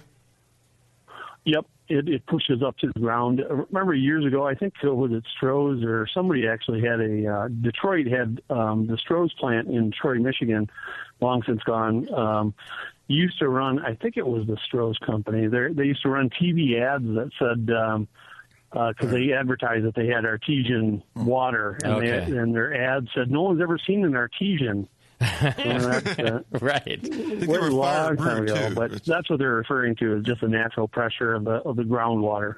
Got it. All right. Well, listen, John, I know that it's late there, and you've probably got things to do cleaning up after the mess, but maybe if you could, just before you go, tell us about a couple of beers that you make, and where can our listeners go to find out more about Terra Firma? What's the web address? The website is www.breweryterrafirma.com, and you can also find us on Facebook. We have a huge variety of beers. We're getting ready to release our first session beer here this week. We do some really fabulous, wonderful pumpkin ales in the fall, and all the stuff that actually comes from our farm. Nice. We have a chocolate orange stout coming out here real quick, and everyone loves a lot of the flagship stuff. Ancho Chili Dutch Double Chocolate Porter and Soul Butter Triple IPA, and wow, so there's plenty. Sounds fantastic. I'm reading here that you've brewed over 1,000 of your own original recipes in your career too. Yeah, I really don't have a life. So I don't sing or dance or anything. This is really all I do, and I've been doing it for a long time. So we're just trying to as well as doing the production flagship stuff, trying to squeeze in the specialty stuff that I've done all over the years and try and get it all out there. So. Fantastic. Well, keep up the good work, folks. You can go to breweryterrafirma.com and learn more about what John's doing, and I think there's some photos there. You can see it all. And John, thanks for spending time with us and talking to us about this. I think it's important, man. Absolutely. Thanks you guys for having us. All right. I hope we get to try the beer someday, too. Do you send it outside of Michigan? We do not. We are currently statewide in Michigan, but we do not go outside of the borders at this point. So you got to come here. Hey, we might. It's beautiful here. You got to come here. I get out that way every now and then. All right, John. Thanks, man. I appreciate it. Absolutely. Thanks, you guys. Take care. There you go. That's John from Terra Firma and doing good things out there. I love this idea of an agricultural brewery where the whole thing really lives on a farm and the circle there. You know, your circle in Oakland is from the restaurant that you serve, that you bring the beer to, back to the brewery. We farm different things in Oakland. Yeah, if your water came out of a well in Oakland, I wouldn't drink your beer, Morgan. I'll tell you that right now. From Burma to your tap. Yeah, absolutely. All right, let's do this. We're going to take a break, and when we come back, Morgan, you got time to stick around with us? Yeah, I'm down. Because we can talk a little bit more about ale industries. We haven't had John in a while. We can have one of your beers. We got a game to play today. We got stuff to do. So let's do it. If you'll stick with us. All right, let's do this. We'll take a quick break. When we come back, more with Morgan from Ale Industries. 888-401-BEER, or hit the chat button on the homepage. We'll be right back.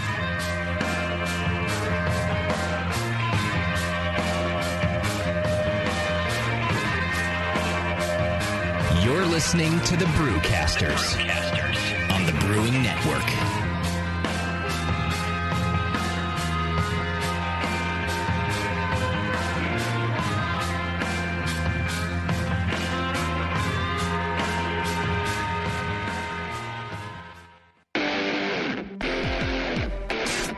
A few things happened 30 years ago.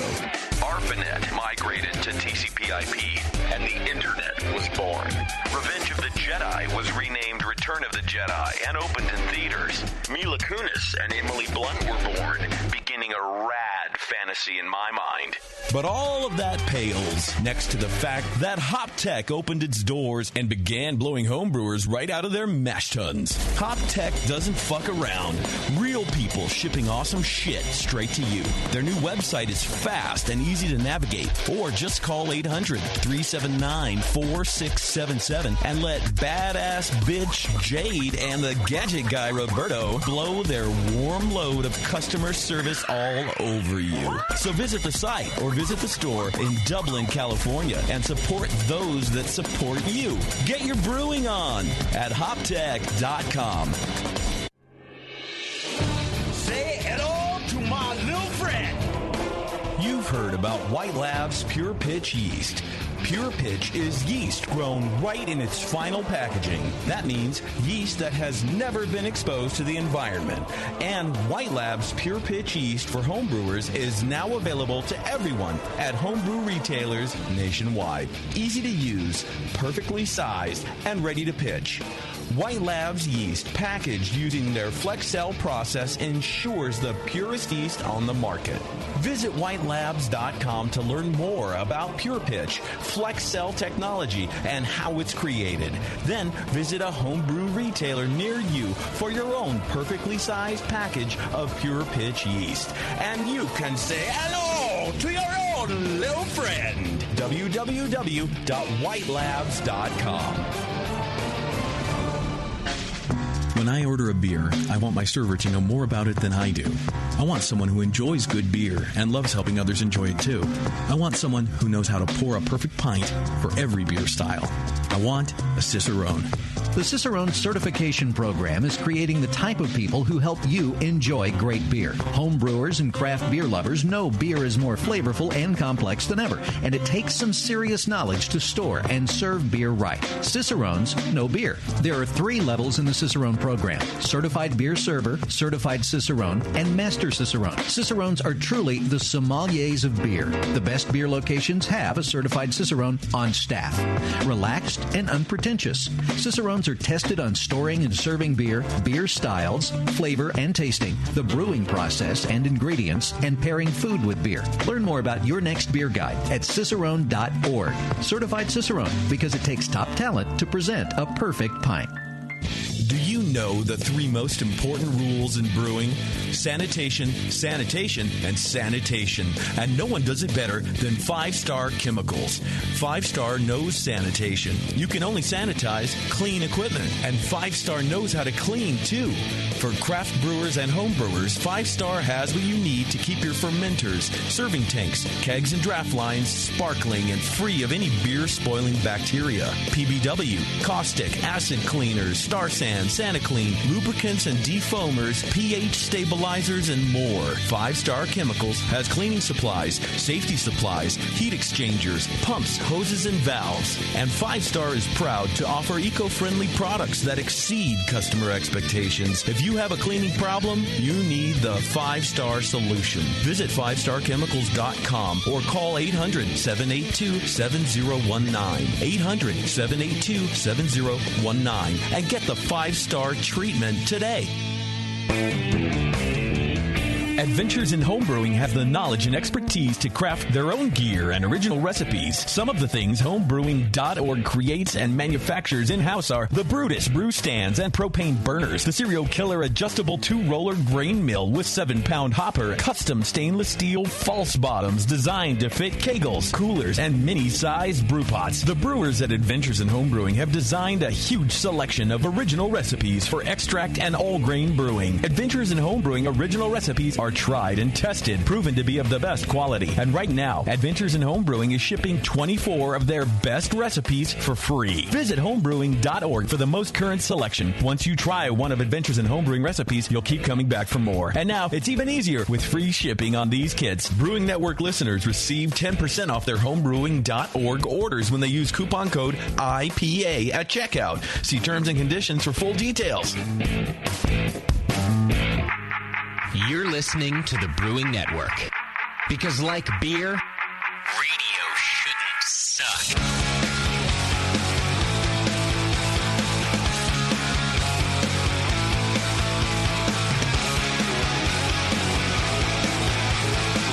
Hey, all right, welcome back. Thanks for hanging out. Thanks to John from Terra Firma for being on with us. And before we move on, go over to craftbeer.com right now and check them out. Great sponsor of this program, celebrating the very best in American craft beer. And they have this cool beer styles guide over there where you can go and learn about every single style. It's super interactive. It's not, you don't just read through it like a PDF. You can click on any of the styles. You can find out what other families of beer they might fall under. I'm looking at coffee beer right now. So it's not just the very specific BJCP stuff, but you can really kind of dig around and learn about what color the beer is supposed to be, the IBUs, the alcohol content, different food pairings, glassware and serving temperature information, commercial examples. So it's just a really easy way for you or maybe your novice beer friends to go over and learn more about beer. Go to craftbeer.com and click on beer styles, and it's pretty cool. I haven't seen anything like it actually on the web, so I use it all the time for the shows. Go check it out, craftbeer.com. All right, Morgan, I want to learn a little bit more about Ale Industries and what you've been up to, because we haven't seen you in so long. And what was it? I was trying to look up the date he was on, but I can't even find it. Was it the session? He was on with been on the session. EJ Fair. I don't think you were on. Oh, so it wasn't even Ale Industries. Right? Yeah, it was EJ Fair. Yeah, if I'm not mistaken, it was like leading up to opening up Ale Industries. Yeah. And you guys promised, you're like, hey, as soon as you open up, we'll get you right back on. Yeah, how'd that go? I see. Well, we had a backlog. I think we did have you back on. We had you back on Lunch Meat is what we had you on. I was like, fulfilled our obligation. Yeah. Here, I found it, actually. It's June 19, 2005. So that was like the second or third show ever. So EJ Fair. Do you guys remember when I drank a whole bunch of Quivering Quail winter beer and called Charlie Papazian out on some crazy brewing practice? Do you remember that at all? Yes. Vaguely. Yeah. Vaguely. Not but the what Papazian show part. was that on then? It had to be around Christmas. Was it that time-ish. show? I don't know. No, I think it may have been Lunch Meat. What specifically did you call him? Somebody had called in and was like, hey, if we've got this beer that we were going to brew and we didn't quite hit the color we wanted to, what would you do? And, everyone came up with ideas, and I was like, just grab a handful of grain and throw it in the kettle. And immediately Charlie was like, I learned a long time ago that you just shouldn't put grain into the boil kettle. It's not a good idea. And I was like, no, I do it all the time. Yeah. And he was like, well, you could do that, but it's not a good idea. I'm like, no, all the time, man. It's good to go. Open another beer, pour it. I'm talking to my mentor here. See, that was December 11, 2005, when Papazian was in studio. So I can pull that clip and you can put it back into this session in post. I'm sure that Morgan would love that. Let's act like we just heard it, and then it'll be seamless in post. Yeah. Did you wake up the next day feeling great about that, or No, I was fine. I mean, he just remembered about it. Yeah, I started homebrewing when I was 18. Yeah. I've learned to just accept the things that I do, and I don't have to understand them. I just have to accept them. I see. Yeah. How many different beers does Ale Industries make? 1,000 beers. 1,000 beers. You guys are very prolific. No, we normally will run with between 5 and 7 at max. Okay. We have 4 fermenters. We do a lot of what we call barrels and uniquities. So barrel aged or just crazy one-off type things that you just wouldn't ever think about doing. Yeah. Okay.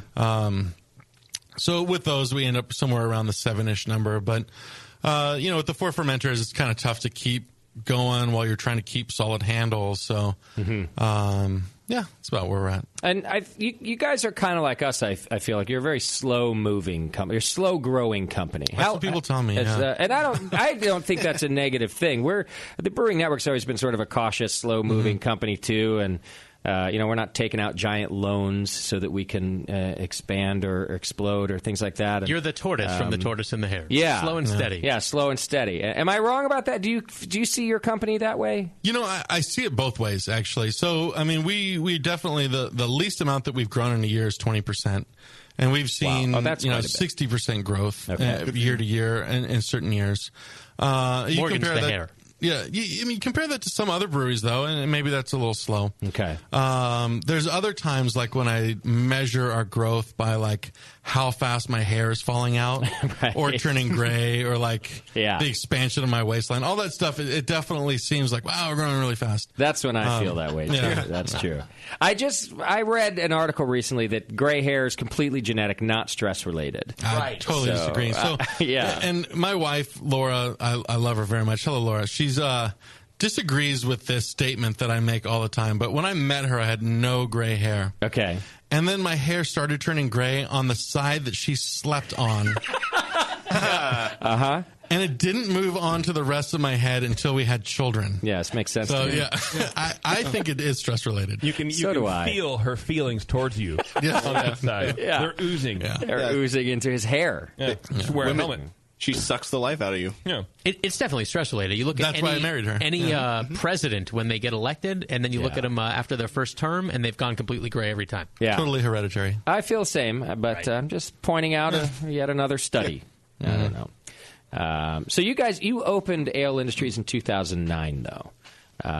Stayed in Concord until recently. You moved to Oakland, a little over a year ago, or has it been 2 years now? It's been about 2 years. It was October of 2012 or 13. I don't know. They all blend together at this point. Okay. When we took the lease, and then we had a build-out of about 5 months. Again, this is where that moving slow thing is. We like to do everything ourselves. So, we bought a trailer, used a forklift, loaded all of our equipment up onto the trailer, trailered it over to the new spot, unloaded, set it all up, piped our new boiler, did all that stuff completely ourselves. Yeah. Okay. So you moved the forklift too, right? Actually, we didn't. Just drive it down the freeway. You returned it to the rental place. And rented another one there? We actually borrowed Beer and More Beer's forklift. To load up. Yeah, to load up. And then we bought another one and had it delivered to our new facility. Yeah. So, Very, very efficient. I think we rented it with 2 5-gallon kegs or something like that. What size of fermenters were you? Yours worth more than money. 15s and 30s. Oh, okay. Now, if you took your existing brewery from Concord and moved it down there, and you're talking about this period of time, how did you plan for that beer-wise? How did you make beer in the interim? So we just did the whole sock money away kind of idea, and we didn't make beer. So we toyed with the idea of getting stuff made by contract. Mm-hmm. And I've gotten in so much trouble talking about this. I don't even want to get it. I don't even want to get into it. I've had shows that it was not for us. Okay. And so we just sucked it up, saved dollar bills in our pockets, and paid for the expansion, paid for the build out, did it without beer. We did have this whole armory of sours and barrels of iniquities beers that we bottled up before we left and sold them case by case. Okay. Like when we needed to go to Home Depot, it was like $150. We're like, here, buy 2 cases of beer. Because it's not just a income problem. It's sort of a tap real estate problem, isn't it? You have all these accounts that, and you keep the handle because you deliver them beer every week, and now all of a sudden you're not delivering beer. Yeah, they have a new best friend. By the time we had beer again, they had already made good friends with the new guys on the block, and there wasn't some other space, bearded asshole. Yeah. So you got to get back in line and get good at the back massages. Right. Were you nervous about that? I find myself to be nervous about a lot of things, but yeah, sure. Yeah, okay. So you didn't go around trying to get everybody to promise to give you a handle back? I don't think that would work. The concept of everyone being cool with each other and stuff like that, it's only as long as that beer's on tap and people are buying it. Right. If you sell somebody a beer and it doesn't sell, you're an asshole, man. That's it. You're not back on tap. What for have a you long done time. for me lately? Yeah. No, you basically just have to wait for a new beer buyer to that one to be fired, a new one to come in. Luckily, that happens all the time. There's there's enough turnover to keep us in business. So, okay. Yeah. And so at the time that you move, you also made a decision to keep a tasting room here in Concord. So you rented or at least I assume, a new location. It's called the Pig and Pickle. It's just around the corner from us here at the Hop Grenade. And why did you make that decision rather than just move the whole operation to Oakland? Yeah, so, I had, at basically at 22 years old, I'd started brewing beer here in Concord. And, I'd done it for 13, 14 years at that point. And I knew so many beer drinkers here in town. By first time I knew what they liked. I was selling them corny kegs for their kegerators at home. And it was just... It was home, Concord, this East County was home for me. So in moving to Oakland, I just didn't like the idea of completely walking away from... You felt you were betraying us. It was the area that helped build me, you know? Why would I just walk away from it and be oh, here's the new hip place, Oakland, I'm going to do this now. So I wanted to do something, and it was a great decision. We've had a good time. I didn't realize right away that I was actually opening a restaurant. Which is really retarded. Don't do it. You did it. How do you like it? No, we didn't. We half-assed our restaurant, which, good. like everything else we do. So we have what is known as a prep kitchen. Nice. So very small menu, and no, we still fight tooth and nail about having a kitchen. Pig and Pickle was formerly a chicken joint, right? So it has the full range and the grease interceptor, and it's a full everything kitchen. you need to have a kitchen. Right. Yeah. So the Pig and the Pickle has been.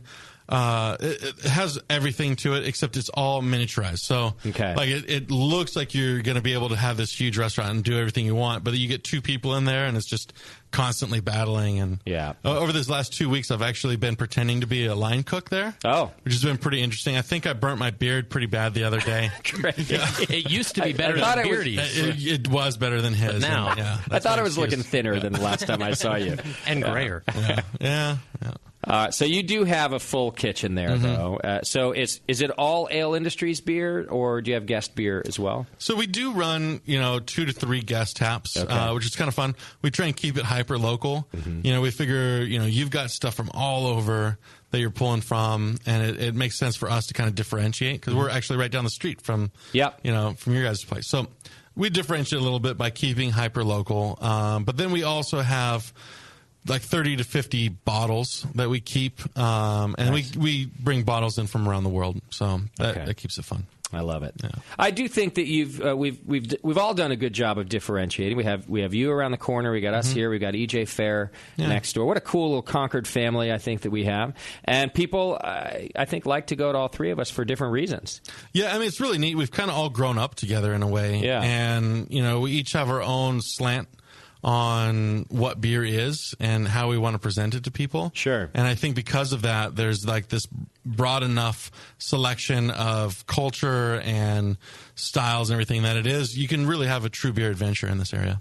I think we've also not grown up together, so we can get into dick jokes and everything else That's a good point. Whenever we see each other. So that's always fun, too. Right. You still think Concord is cultured. It is cultured. It's just, it's slanted Mexican culture. It's its own culture. There's 87 taquerias. It's amazing. It is. There are a lot of taquerias. You get a lot of culture here. Well, until I moved to Fruitvale, I just feel right at home. Yeah. Right. You're also surrounded by taquerias in Fruitvale, right? So I would hate to say it, but I think better. Oh, really? Yeah. Listen, I'm happy to come down and put it to the test. I'll go check that out. All my life in California, and I still love Mexican food like almost every other meal. Yeah, so it's good stuff. Street food is street food. Yeah, it's wonderful. Yeah. It's wonderful. All right, we got to do a little feedback. You mind if I take a detour and do that for a couple minutes? No, I don't mind. Everybody's good with that? I mind, actually. Too bad. Shut the fuck up, Beardy. Doc just texted me and said he's very excited. About feedback. Yeah. Excellent. All right. Feedback's brought to you today by our good friend John over at Beer Law Center. You can go to beerlawcenter.com right now. And John protects our trademark for us. He does a real good job doing it. He can do that for you, too. He also does TTB filings. And if you're in North Carolina, then he can do everything for you. But he can't do it across every state. But he's a great guy. Go to beerlawcenter.com, and he's probably doing something to protect my hop grenade right this very minute. I keep him up all night, all the time, doing that sort of thing. He's a good kisser, too, by the way. He does, yeah. Really, he's very giving. Is it the tongue? He is very giving. No tongue, but just moist. Moisture is key. Yeah. He's a moist man. Yeah. Okay. Who's this? Brian writes in and says, hey, what's up, everyone? I just wanted to drop a line and say thanks a ton for all that you've done to help brewing over the years. This last weekend, I took gold medals for both Pale Ale and Double IPA in the For What It's Wort competition. Yeah. I love beer Are we puns. clapping at the pun or the winning? Both. For what it's wort. And, of course, I entered under the Brewing Network. You guys have been a saving grace of sanity while sitting at a 9-to-5 desk job. Many times people just see me laughing at myself and have no idea why.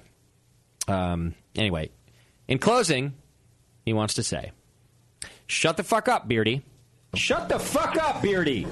He also wants to say, JP, quit being a douche about IPAs. They're flavorful, and not everyone develops an autoimmune disease to popular things. You can suck a dick. He does know you well on this one. Yeah. Moscow, one word for the soundboard. Timing. Suck a dick. It doesn't matter. Bevo and Kim, good luck on your future workplace harassment lawsuits. That's probably good. I should get a different lawyer now. He's saying a lot of things. And Justin, keep on fighting the good fight. Cheers from Brian. Thanks, dude. What are you fighting? Poverty? Yeah. Good luck with that. Poverty and work. Yeah. I'm fighting against those two things. Gray hairs. Have been my whole life. Remember when you used to pluck the gray hairs from your beard?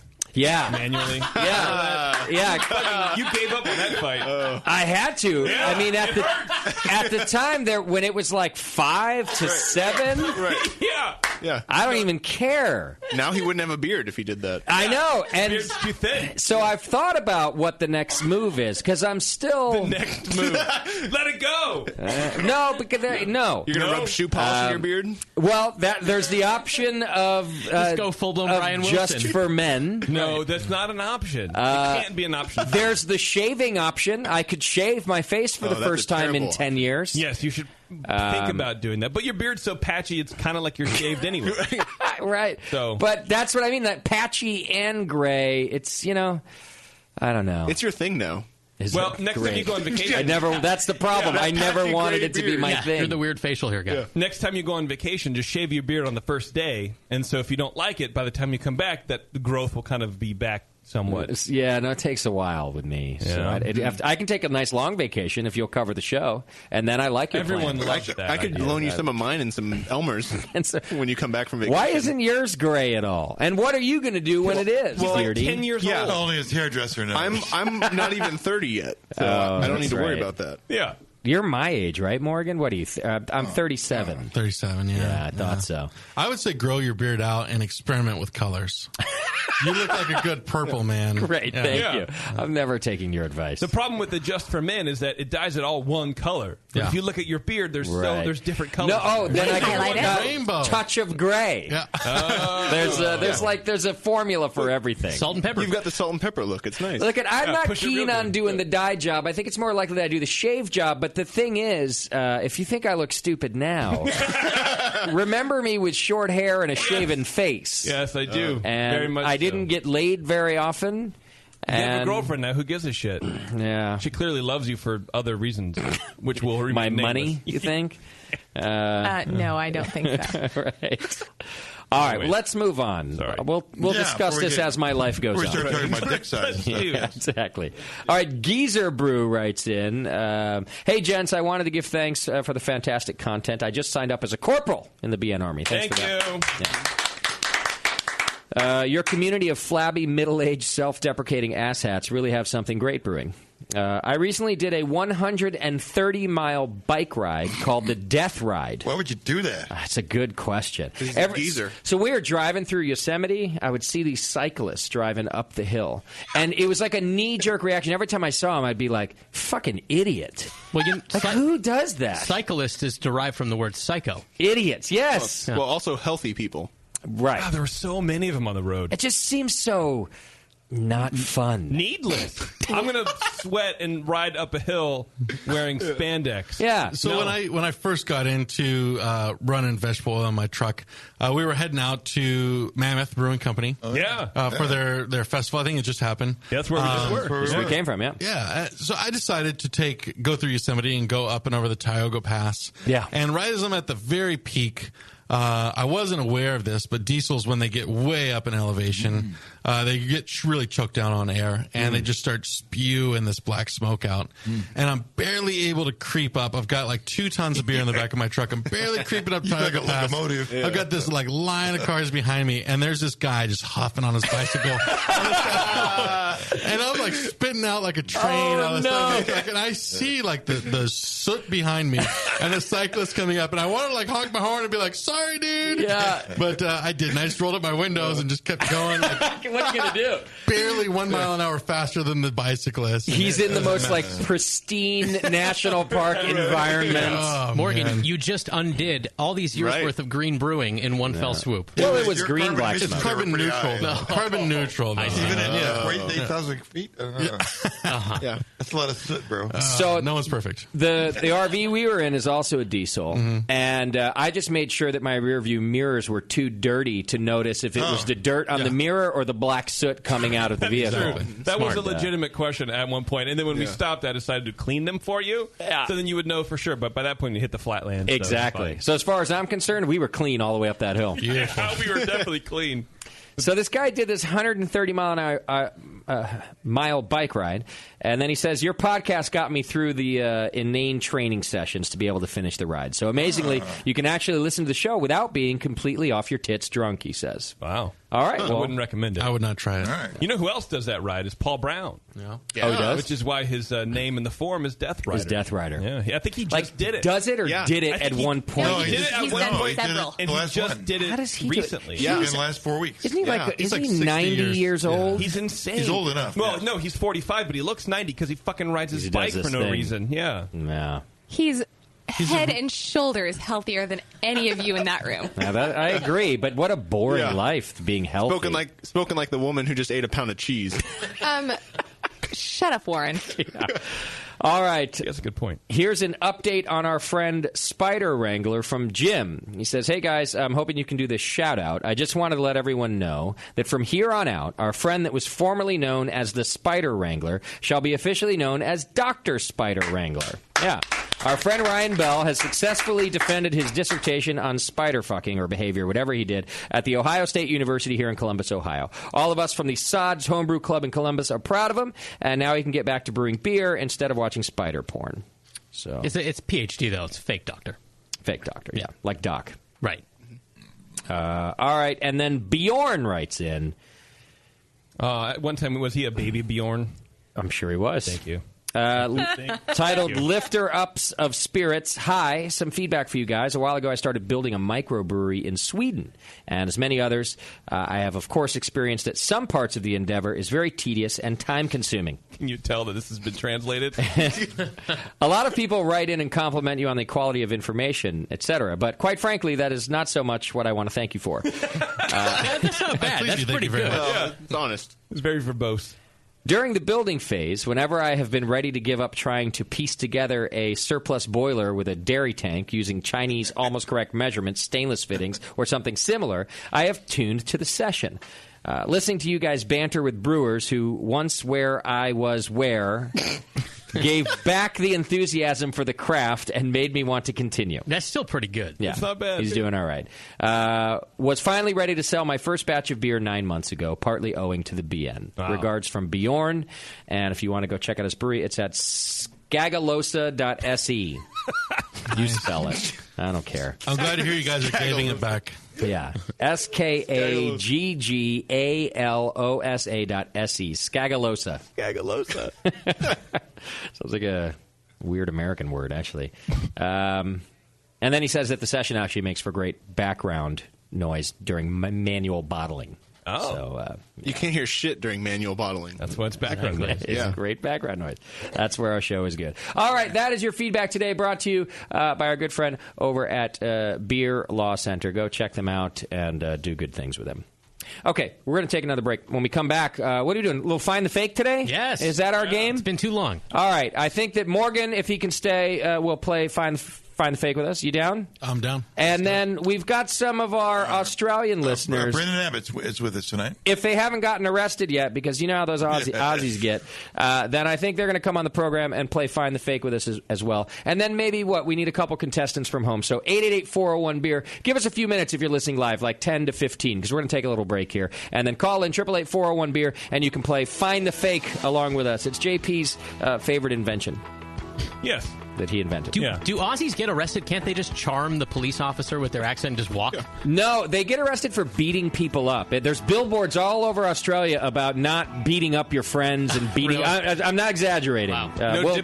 Brendan will teach us. No diplomatic immunity? No. Oh. It's the session. Hang in there. We'll be right back.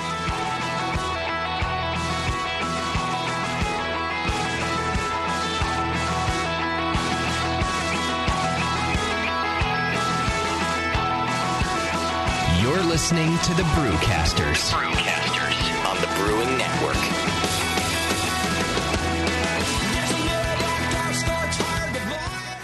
Attention homebrewers, if you like making labels for your handcrafted awesomeness and wished more people could see how great you are, then check this out.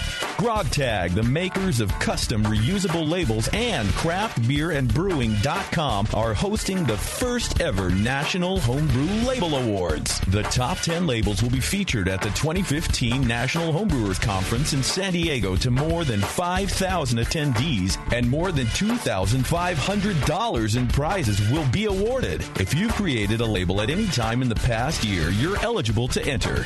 Grog Tag and Craft Beer and Brewing have teamed up with great sponsors like More Beer and the Brewing Network to make this competition a great one to enter. Submit your entries between March 1st and June 1st for your chance at fortune and glory at homebrewlabelawards.com. That's homebrewlabelawards.com. Submit your label entries today. Good luck, and we'll see you in San Diego. beer tasting games that train your palate, a brewery locator, and the brand new interactive beer style guide. These are just a few of the awesome things you'll find on craftbeer.com. The style guide is a beautiful example of technology in beer. Browse beer style families or turn on the automatic beer style finder and explore beer through color, bitterness, ABV, aroma, and flavor. It's really the coolest way to explore every beer style besides having them all in front of you. Go to craftbeer.com and click on beer styles to start the guide. Plus, enjoy the rest of craftbeer.com, the Brewers Banter blogs, beer education, how to host a beer tasting, and the invaluable draft quality manual. Tons of great content that makes your beer better. Visit the new craftbeer.com right now and explore the website that brings you all the passion, camaraderie, and creativity of the craft beer community. Craftbeer.com, celebrating the best of American beer.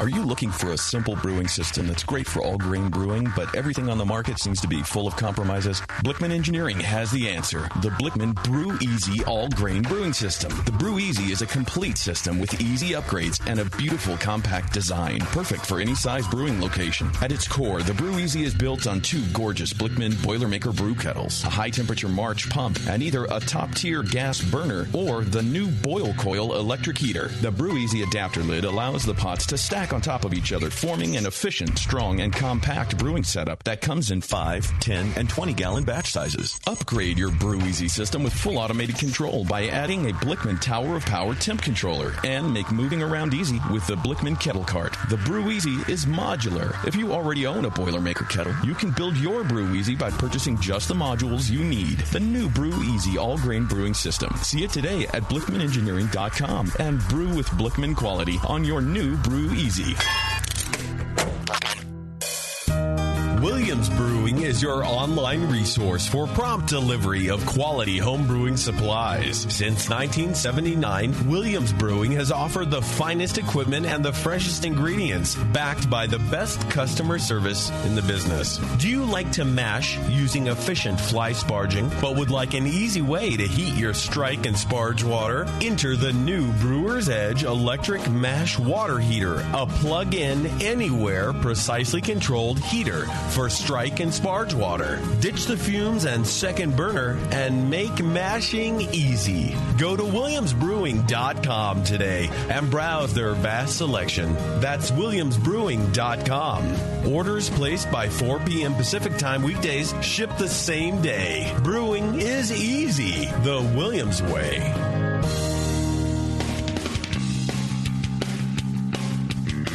Hey, my brewing brothers and sisters. This is Jamel Zainashev, and I want to tell you about Heretic Evil Twin. You might be familiar with my homebrew recipe, which uses massive late hopping to create a balance between the malty sweet and the hoppy bitter, along with an outrageous malt and hop character. I wanted a beer with the same bold hop and malt character, so we played around with the homebrew recipe until we were able to make a great commercial version too. We've created a beer rich in malt character, full of caramel, toast, biscuit, and an ever so subtle roast note. On top of that, we piled in an insane amount of Citra and Columbus hops at the end of the boil, as well as in dry hopping. This damn-the-cost approach to hopping gives Heretic's Evil Twin a great blast of citrus and tropical fruit that can't be matched by any other hop. The result is a bold, malty, hoppy, but easy-drinking beer. This is our top seller, our flagship beer, and I couldn't be prouder of it. Cheers. To find Heretic beers near you, click on Find Some at hereticbrewing.com. 888-401-BEER. It's time to talk beer and chew bubble gum. And we're all out of gum. The Session.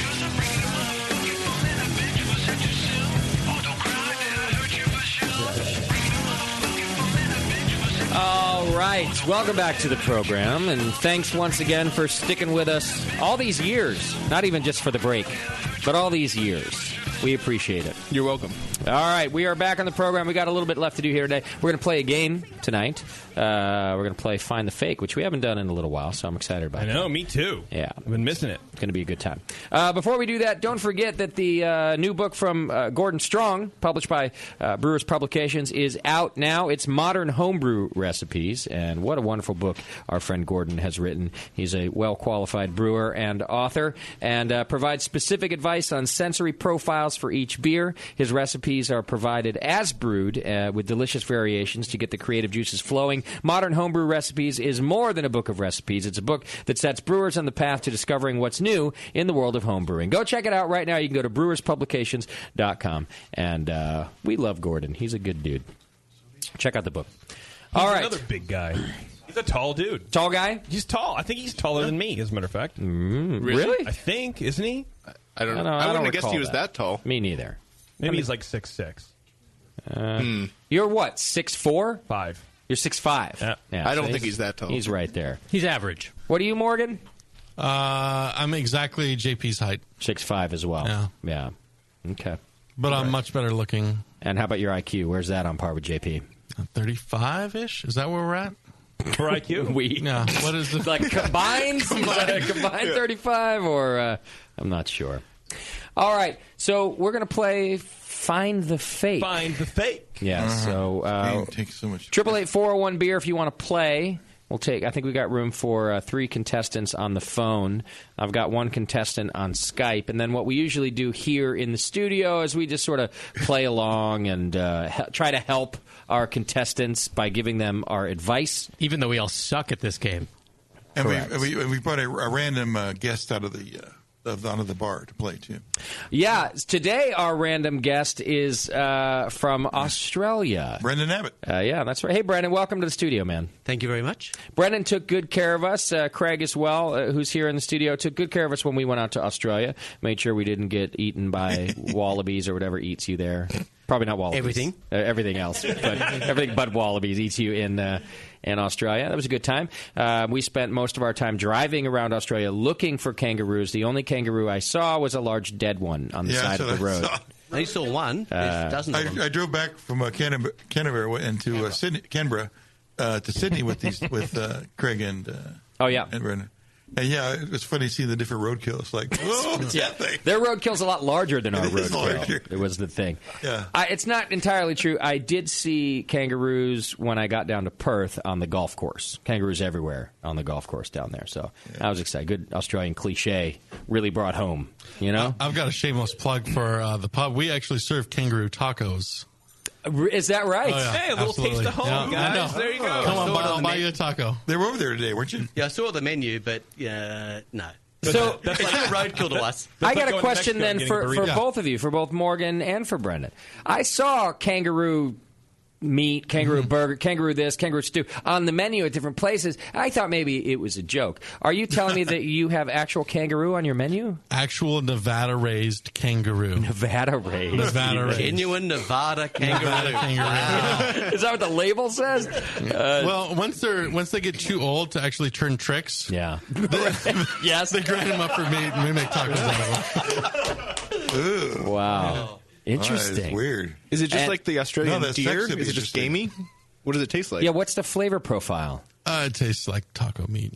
So it's ground beef? Well, it's seasoned. Tasty had it in Sydney. I had a steak in Sydney, and it just tasted like good beef. Yeah, it's good. Really? It just tastes like good so it's not gamey like no, not gamey at all. No, very nice. Yeah. Maybe beef just tastes like good kangaroo. Right? You got it all backwards. Yeah. We like to tell people it's hoppy. It's just hot. Wow. Got it. Yep. Wow. That happened. You're dumb. And are there no activist groups stopping people from eating kangaroos? I mean, it seems like every animal that's not a cow has an activist group. I'd say there is, but they are a bit of a pest. What do you mean? Well, they're everywhere, I see. So so you just got to get rid of them. Kind of like deer here. They're not really endangered. I mean, they are protected. You have to have a license to hunt them. Okay. When you think about it, in Australia, there wasn't a lot of when settlers first came to Australia, there wasn't a lot of water around. Now we've put a lot of dams and things like that in, and a lot of artesian water and things like that. So there's a lot more roos around, as we call them. We shorten everything. So there's a lot of roos around everywhere. So they're not really endangered. I see. So you can get rid of some. By the way, I like how you still call prisoner settlers. Yeah. Well, we are, Yeah. When we, or some call us relatives. There were guards also. When we came to Australia from our own free will, by the way, because we wanted to, not because we were told to. Justin, I need to point out that cows do have activist groups. They're called India. Right, I know. Okay, that's true. But just, not as much. It's become accepted. But there's a lot of rules around, and I might have been involved in reducing the number at some stage. On your own, okay. Are they not farmed? With your car or with a gun? I would think, like, for meat, they would be farmed. Not just wild caught, like, the Hilton wouldn't go There out might be. I know there are people who've got licenses to, wildly, to cull the numbers. So yeah. That's just a bit of fun. Yeah. Well, they get paid for it, and, I noticed you give our cats room meat, so, I didn't understand a word he makes said. a good point. I had no idea. We give out cats. Oh. I think he was suggesting Can you box a kangaroo if you wait? Yeah. I don't know. The accent, I can't. All right, why don't we meet our contestants? Our first contestant today who's going to play along with us is our old friend Blobberglop from another country, Canada. Similar to Australia, except for much less hardcore. Yeah, we don't raise kangaroos. We have moose. Moose. How's moose? What does moose meat taste like? Gamey. It is. But it's not as gamey as venison. Venison is very gamey. Yeah. It's in between. Venison's gross. Have you ever killed a moose up there, Blobber? Nah, I've shot a couple of chickens and stuff, but no. Yeah. He's never killed a moose. But You have to shoot him? You shoot Yeah, I don't think you're supposed to shoot chickens. I thought you just break their neck. It's different in Well, Canada. you can do that live. We got Not really every violent time. chickens in Canada. He shot one in the foot just to disable it. I guess that's the difference between Americans and Canadians. We just do it with our hands. They dispatch with a gun. Right? I don't know. Just I'm sorry. shoot it. Sorry. He's never killed a moose, but he's crushed a moose knuckle in his time. You know what I mean? Of course he has. All right, Blob. You know how Find the Fake works. I think I do, yeah. Okay. Hang in there. Let's meet our other contestants. I believe we have HH from Georgia on the line. HH, what's happening? Not a whole lot. Just driving. Welcome. Oh, driving and playing. I love it. Do you have a beer also? My knees are getting yeah, working. of course. Good man. Just one, though. HH, have you played Find the Fake with us before? Do you know how it works? Yeah. Okay, good enough for me. And let's go on to Josh in Oregon. Josh, what's happening, buddy? Oh, not much. Okay. Yeah. Glad to hear it. And then finally, we've got Nick. Yep. Nick from Pismo Beach rocking out on his drive. Rocking out with his cock out. Hi, Nick. Hey, how's it going? It's going great. All right, so let me give you all the rundown here. We're about to play Find the Fake, and JP is going to read us how many stories? 4 stories. 4 stories today, and then you have to decide which one is the fake story. That's correct. I will allow you to take advice from the audience, and then I'm going to ask everybody what you think. Anyway, we got Morgan in here still to play along with us. We're going to let Brendan play, even though he's from Australia. And of course, I'll ask everybody else's opinion, too. Can I give a tip? Just a playing tip? Yeah. Oh, Tacey's going to give We want tips. the game to progress here. Yeah. Remember, JP knows which one's fake, so yeah, it's all about how he sells it. Okay. Yes. So pay attention to the delivery and the salesmanship. Hold on, let me delete some things and add. Yeah. All right. And Blobber, stop doing things to your microphone, whatever you're doing. I'm sorry. Okay. He's hungry. He keeps putting the video on so we can see him. Oh. Stop that. Yeah, no video. Yeah, unless it's a We'll ball get that shot. tomorrow. We don't want it. It's my ear that wants video. I'm sorry. All right, JP, why don't you go ahead and read us today's story so we can figure out which one is the fake one. All right, I'm really excited about this game. This one is called Downward Facing Lager. Yoga pants and beer joined forces, as we all knew that they would eventually. Lululemon, makers of the $100 yoga pant, are jumping into the craft beer game with something called Curiosity Lager. We are still unclear as to what they are referring to by using the word curiosity. Perhaps that moment in every yoga lover's life when they crave something other than wheatgrass and organic kale extract with just a hint of essential oils. Made in conjunction with Stanley Park Brewing, the Canadian company will produce about 88,000 cases of Curiosity Lager. There's no word yet on if the cans will have as many quality problems as their yoga pants have had, but this reporter will keep you posted. All right. The next one is called 2016, the year for cider. It's a question. Okay. In the middle of this... hence that delivery you're talking about. Right, I got that uplifting thing at the end there. Yeah. Stop it. In the middle of the historic drought here in California, there's another state that is facing a similar crisis, Oregon. That's right. The state that produces 75% of the nation's hops is battling a water shortage that could leave the beer industry with a hop crop that comes in 10% or more below last year's numbers. The growing demand for craft beer in the nation is already well ahead of the American hop supply, so this will only set things back even farther. But the issue doesn't stand solely with the lack of water. 5 years ago, 70% of the hops grown in the Yakima Valley were high alpha hops, which thrive in the heat-rich environment of the valley. Today, that ratio has flipped, with 70% of the hops coming in as aroma hops.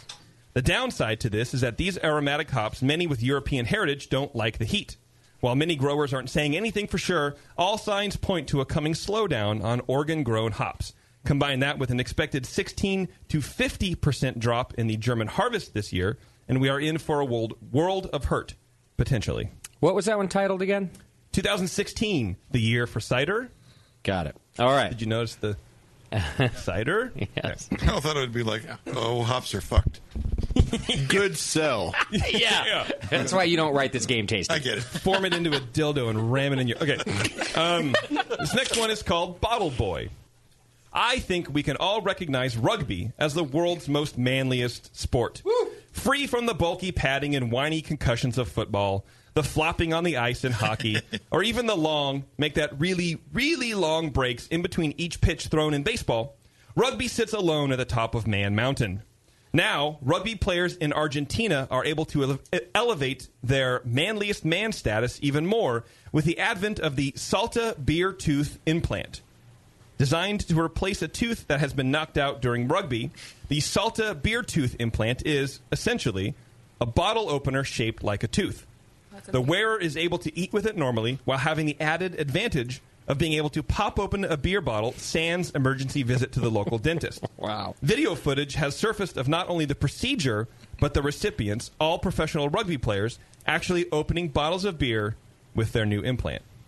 God damn it, I want that. Do you need a broken tooth to do it, or can you just volunteer? It's Argentina. That changed everything right there. I kind of think anything goes. I will rip a tooth out right now if that's true. It's like the Argentinian version of a grill. Yeah. You've got a 4-to-1 chance it's true. So that's correct. When for this move to Kansas? Someone get some pliers. Yeah. And where's Doc when I need him? Right. All right. Okay, and last but not least, this one's called Give Them the D. Hang on, let me write it down. Give. Can I go give them instead of give them? Can I go give them the D? No, this reporter feels like it should be called Give Them the D. All right, go on. Yeah. Pulmonary tuberculosis is the second most deadly disease in Africa, with HIV/AIDS coming in at number 1, of course. These deaths are frustrating the scientific community because Western medicine has already developed a vaccine for tuberculosis, something that rarely shows itself here in America. To better help stem the tide of TB in Africa, beer conglomerate SAB Miller are creating a new beer that includes a boost of vitamin D. The move comes on the heels of a new study announcing a connection between the progression of tuberculosis within the host and a deficiency in vitamin D. The beer, which is really just a commercial take on the local homebrewed drinks made from sorghum, millet, or cassava, will contain up to 10% of a person's daily recommended dose of vitamin D in one 12-ounce drink. Currently, beer has none. SAB Miller has already seen great success with these commercial answers to the, quote, homebrew problem in Africa, but the vitamin D infusion is a new addition to their existing product lines. The move could be a great ally in the TB-battered regions, such as South Africa, where SAB Miller holds a whopping 60% of the beer market. All right, we've got 4 stories. I will give you a quick recap, and then we're going to run down the list first. Well done, JP, this time. Yeah, these are good stories. Thank you very much. First, we've got Thank you very much. Downward lager. Downward facing lager, because it's a position in a yoga thing. I know. Okay. I got all of it. All right. Because you don't laugh, and I think that it misses you. The folks from Lululemon have produced Curiosity Lager. Curiosity Lager, baby. All right. Is 2016 the year of cider? With the Oregon drought, there might be a hop supply problem. That's your second story. Your third story, Bottle Boy, is that rugby is the man sport, so you could lose a tooth and put in an implant that not only functions as a tooth, but also as a bottle opener. And finally, give them the D. People with tuberculosis can now drink a vitamin D fortified beer. Those are your 4 stories today. Why don't we start with Blobber Glop? Blobber, I will give you the choice. Would you like us to discuss it in the studio before you answer, or just give us your decision? No, I'm just going to give it the D. All right. For decision? Right. So is that your choice? Is that what you want? Why don't you give it to us? He's sexting. Verbal sexting. It's so gross. I think Blobber, I think you've been down in that mine a little too long this week. You're hitting on me. Is that code for something? I think you're canary. No, I'm fairly. I'm not sure which one. The vitamin D one sounds kind of weird to me. That you try to invest money in a continent that has none, but. What was the other one about the yoga pants seemed plausible, and the tooth one seems plausible, but the other one... Water shortage in Oregon and no hops? 2016. Yeah, that one seems possible, but this one, the last one sounds more impossible. So I'm going with the D. Okay, the D it is. Morgan, what do you think? Which one's the fake here? Man, I'll tell you what. I don't know exactly, but I've already made up my mind which one's fake. Okay. Wait, I think the first two, I don't even remember the first two, so we're going to go ahead and say that those are true. If you look at the last two... Yeah? What do you notice? What's number 3? Bottle Boy. That's Bottle the rugby players getting Yeah. a bottle opener tooth. So I remember this guy that I used to sell beer to. He was claimed to be a Colombian pilot that had a fake glass eye, and he told me that he had a glass eye because he was shot down by a drug lord and put in a cage and poked with a stick. Yeah. And he used to take bottles of my beer and pop the top off with his eye socket. Oh, my God. Wow. So I think if someone can do that, you can do it with a tooth. Okay. So that's got to be true, right? All right. And then the D, like, vitamin D is for sun, right? That's where we get a good portion of it. Right. If other than JP, you leave the house. Right. The people down in Africa, they've got some pretty good tans. Yeah. I think there's a lot of sun down there. Wow, racist. Yeah, that's not racist. It's just stating a statement of fact. But we'd all be tan there. But if you have there's a lot of sun there, like thyroid issues or medical issues, you can't actually have lower. You shouldn't be drinking beer if you have thyroid issues. Talk to your local doctor. Or you're a guy without a thyroid. Yeah. I wonder if JP arguing the point is ever a sign about whether or not it's a fake story. Interesting. Like if the story doesn't hold up on its own. Right, well, I'm just wondering out loud. No. If you're incorrect, I will correct you in any story. I think the first two are gimmies. The third one's bullshit. That's got to be true. Tooth, eye socket, you can do it. The D, give me the D. I'm thinking JP hasn't used his D in so long. Right. He's going to make up a story pertaining to that. Okay. I think that's the fake one. All right, that's... Used that shit last night. Yeah, you and did. today. To pee. By yourself doesn't count. All right, that's 2 for 2 saying that the D is fake. Let's go to HH in Georgia. HH, what do you think, man? I think if anybody's going to know about thyroid issues at BJP, that makes sense to me. Yep. It's true. He's lost his. Does he even have a thyroid? Not anymore. No, not anymore. No. Yeah. So he doesn't know anything about thyroid. Right. If he knew enough, he would keep it. I think what he knows is that they suck, apparently. Yeah, they'll give you issues. Keep in mind, he's a lying sack of shit for this whole thing. Right. So whatever he's at, let's not trust this. Doesn't matter. Thyroidless guy over here. Yeah. All right, HH, what do you think? But I can't imagine that there would be any sort of vitamin D problem in Africa. So that sounds like bullshit. Okay. Another racist. Great. Yeah. That's the fake.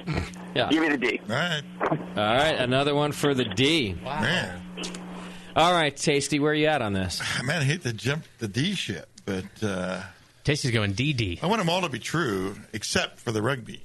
Do you want that to be fake? I want that to be fake. So why do you want that to be fake? I just want it to be fake. Okay. You want Africans to die of tuberculosis? Yeah, I was going to say you want people in Africa to die. I just think they are true. I mean, are you jealous that people can open bottles with their mouth and you can't? Yeah, I don't think there's no. Yeah. I am a little, so I'm a little bit with Tasty. What would be the warranty on that on that device? I mean, oh man, I mean, like every 1,000 bottles. You got to go back to the for like got to be using your own risk. Yeah. It's got to be something like that. You know? Yeah. So I call bullshit. All right, so rugby tooth is bullshit for you. Anything goes in Argentina. You can go get a tit job for a quarter. So, All right, now, Josh, you're from Oregon, so maybe you've got a little inside info on at least one of these stories. What do you think, buddy? Well, yeah, this is easy. And, I'm not going to name drop like I know Pablo Escobar or El Chapo or flew in a plane and got shot down or anything like that. But number one is total bullshit. All right. And the rest of them are true. Okay, so you're going downward the yoga logger. Pants thing, when he said the yoga pants thing, he sounded like the guy in the Costco that's trying to sell you a $500 blender, and you can't figure out why it's $500, but he's really excited about it. He's got the earpiece on. That's what I heard with the yoga pants thing. There was really no story there other than it's Curiosity Ale, and nobody really knows what the hell it is. I like your assessment here. And the more you ask the guy in the Costco why it's $500, the more he just runs circles around and he goes, well, did I mention how many horsepower it is?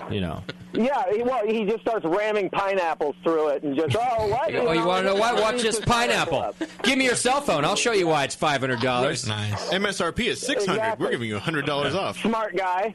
Okay. Yeah, and you're like, hey, I got Black & Decker for $30 at Walmart. Wow. Watch I don't know what to tell you. It makes a mean margarita. All right, Brendan from Australia. What do you think, man? I think the water shortage is a bit of bullshit because I think Californians would export all their water up there to make sure there's enough hops for their IPA. We don't have any to export. Even what you've got left. We would out of the loo, up there, whatever, out of the toilet, straight up there. It doesn't matter. Just keep the hops going. Yeah. I think it's number 4. Okay. I just think that the vitamin D, I do know people who have a darker skin who have had vitamin D deficiencies, but I'm just thinking that's going to be... You think the fake is the D? Yes. Okay. The D is fake. That's what I tell Kate every night. Yeah. Don't give me the D. It's not It's not fake. real. All right, and let's go to Nick in Pismo Beach. Nick, what are you thinking, man? I'm still stuck between B and D. Okay. You didn't hear any of them, did you, Nick? You have no idea. I heard all of them. Oh, okay. The B is the Oregon not having enough water, right? Okay, yep, that's right. So, I kind of want to know what Tasty's got to think about it. Well, Tasty went for, he thinks that the rugby tooth is the fake story. Well, has he ever played rugby? Tasty, you ever played rugby? I don't know why this is valid, but I'll accept the question. I understand the physics of having a jaw and implants and I do have a jaw of a mouth. Yeah. What it might take to be popping a few beers off that thing. Okay. And I don't think it's going to show some wear and tear. Yeah. So Tasty's saying no to rugby. Yeah, well, I've seen a lot of Puerto Ricans open bottles with their teeth. So. What just happened on this program? Wow. How do we go from... He just said Puerto Ricans. He didn't say Haitians. They don't apparently, afford bottles of beer. All right, so which one's the fake one? I'm guessing B. All right, so he's saying the Oregon drought is not in effect. There will not be a hop shortage. All right. Moscow, where are you at on this? Well, here's the thing about people from the Dominican Republic. I don't know. I'm thinking that Lululemon has got to be BS. Why would a company that specializes in exercise clothing, expensive though as it may be, why would they get into the beer biz? It doesn't make any sense. Like, we're gonna sponsor this thing that makes no one be able to fit into the pants we make. So they are stretchy pants. Remember, stories that make no sense. That's part of JP's bullshit.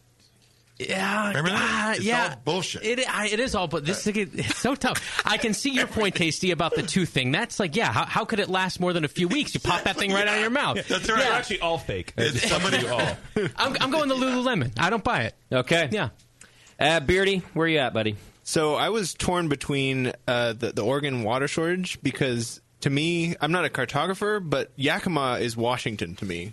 And so when he mixed in Yakima and Oregon together, that kind of made me like, is that weird reporting or am I just that stupid, which both are possible? Well, that reporter might mix up his states. Right, the reporter from Oregon. There's the city of Yakima, and then there's the valley. Right. Okay. Yeah. And so I didn't know how big the valley was if it spanned 2 states. No, you're real stupid.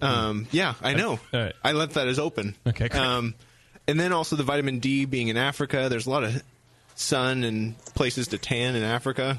And also, Jesus, are you stupid? I think that D is fake because Miller wouldn't spend the money marketing their D-enriched beer to these sick people. Okay. That leaves it to me. Leaves it to you, buddy. I have... You sound like Kermit the Frog right there. Yeah, I've got issues. So... But do you have the D? I can... He's got a D I shortage. can buy the D. The whole story you made up behind it. You can buy the D. Yeah, lots of people can buy the D. Buy the D. Yeah, right on the corner here. The whole story you made it behind it is somewhat irrelevant. There are vitamin fortified everything. What's the... I don't... the D. Okay. It does make me a little concerned that everybody's doing it, the D. So it makes me want to jump off the cliff as well. Yeah. Or does it make you want to do the D? Yeah. Right. Climb on the D. There's room for everybody. I'm not sure. Is anybody questioning whether or not there's a drought in Oregon? No one has picked that. No, I heard that. I was torn between. So there is a drought in Oh Oregon. my God, yes, there is. Okay, all right. Yeah. That's what I needed to know. Good. That eliminates one for me. Yeah, you forget that one. Then I'll tell you, I've been kind of with Josh the whole time on this one. That the story about downward lager Lululemon balls just doesn't really downward facing lager. I understand. It just doesn't. Something doesn't add up there, right, Josh? It just doesn't. I don't know. It's a weird name. And you mixed in a lot of things in one story. There was a little bit of essential oils in the story. There were yoga positions. I think he had there some was numbers, too. There was a beer that no one knows about. Well, it's not released yet. So a lot of red herring. Thank you. I'm going with downward-facing lager. Yeah, I know. As the fake story. That makes me, Justin, and Josh on this one. And okay, so there you go. I think that's all of us. Go ahead, JP. Let us know what the deal is. Well, the deal. Those of you who were questioning the drought in Oregon, there is in fact a drought, and 2016 could become the year for cider or Gruit. That is actually true. It could definitely be for Gruit. So yes, we could see Oregon-grown hops coming in at 10% or below last year's number.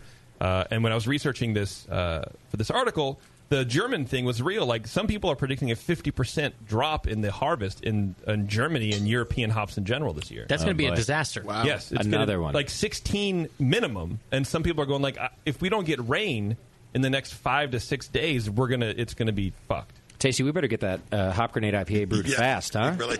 Shit's about to hit the fan. I think that recipe's ready, by the way. Okay, good. I think that was I thought that was pretty good. Anyway, all right, so that one's real. Yes, and for those of you who are always patting your pockets looking for that bottle opener, just head down to Argentina and become a rugby player. Wow. The Salta beer tooth implant is real.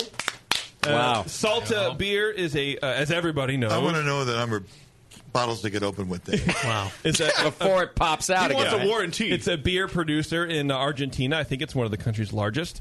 And there is this. They're doing this little marketing thing, and the video's out there. You can look up Salta beer tooth. It's pretty amazing, and you get the implant first, and it takes 2 months to heal. Before you can open a bottle? Yeah. And then they screw in, and the implant, it looks like this long with a screw that long, like 2 inches long. They set the post way in your jaw. Into your jaw. And these fucking dudes are at bars just popping beer bottles with the tooth opener. It's a real thing. So hot. That's badass, right, Bevo? And they're like, and so in the video, it's like a 2-minute long video, and they're explaining how they each lost their tooth. And hang on, Bevo, was that sarcasm, or No, is I'm that serious. super hot? Right, like this Kinda dude super just hot. like pops out a bottle. Well, generally, rugby players have okay bodies. So to see a manly man Like Brendan here, right? popping off a beer, I find that Okay. I have issues. It's fine. All right. Move along. Can you say, like, can I open it for you, ma'am? Say something like that. I have to talk to Can my I open it for you, ma'am? dentist, Yes, maybe. you can. I think it's already open. Sam's got Sound of that. Sam just got a ticket booked to Argentina for himself. All right, so that's real. Oh, I stand corrected. I love it. I'm so happy that's real. Check out the video because it shows mind-jarring photos, imagery of the surgery. Of the procedure? So if you have a tooth fetish at all... God, where is Doc when we need him? I just want to talk about this procedure. He's learning the procedure on YouTube right now. I'm still not impressed, though. I saw a guy open it with his eyeball socket. I'm not and he impressed. didn't need an implant. No, it was right there with his eyeball. Good call. Good call. Gross. I know that vitamin D infused beer is true. I know it's true. Nope.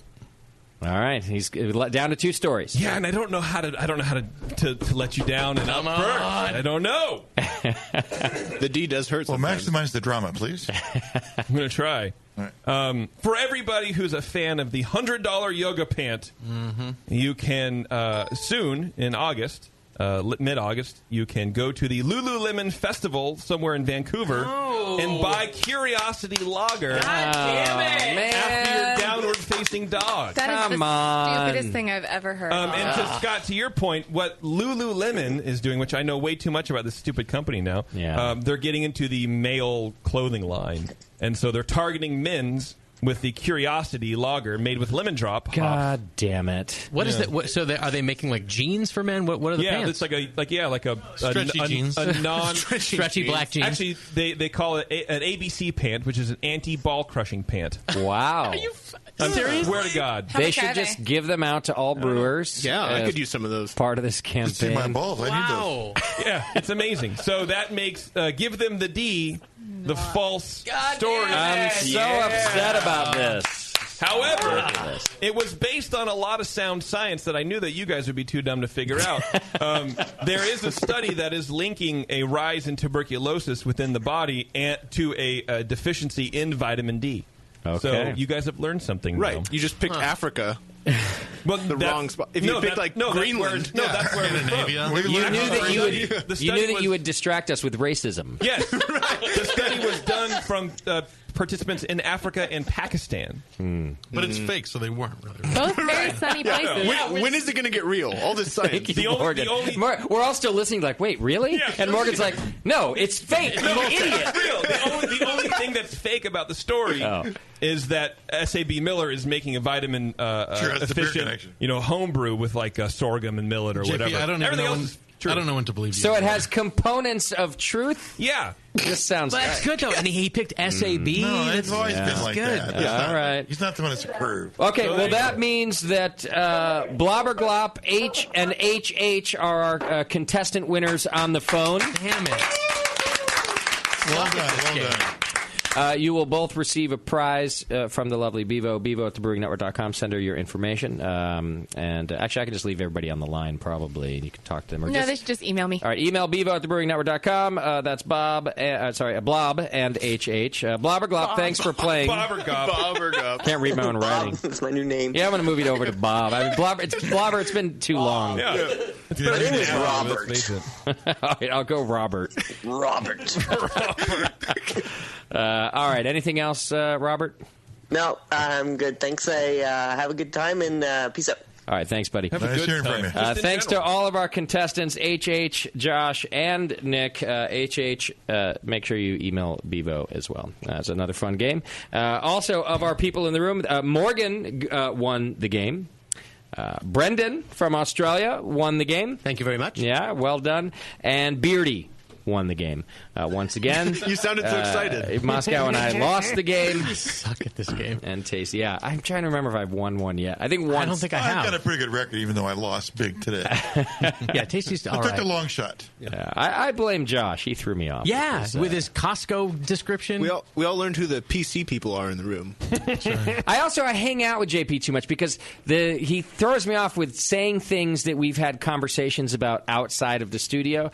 On our 12-hour drive, we were talking about essential oils and the ridiculousness of these things. And so he threw that in the story, and I was like, that motherfucker. He either did that to throw me off the trail, or it is the trail.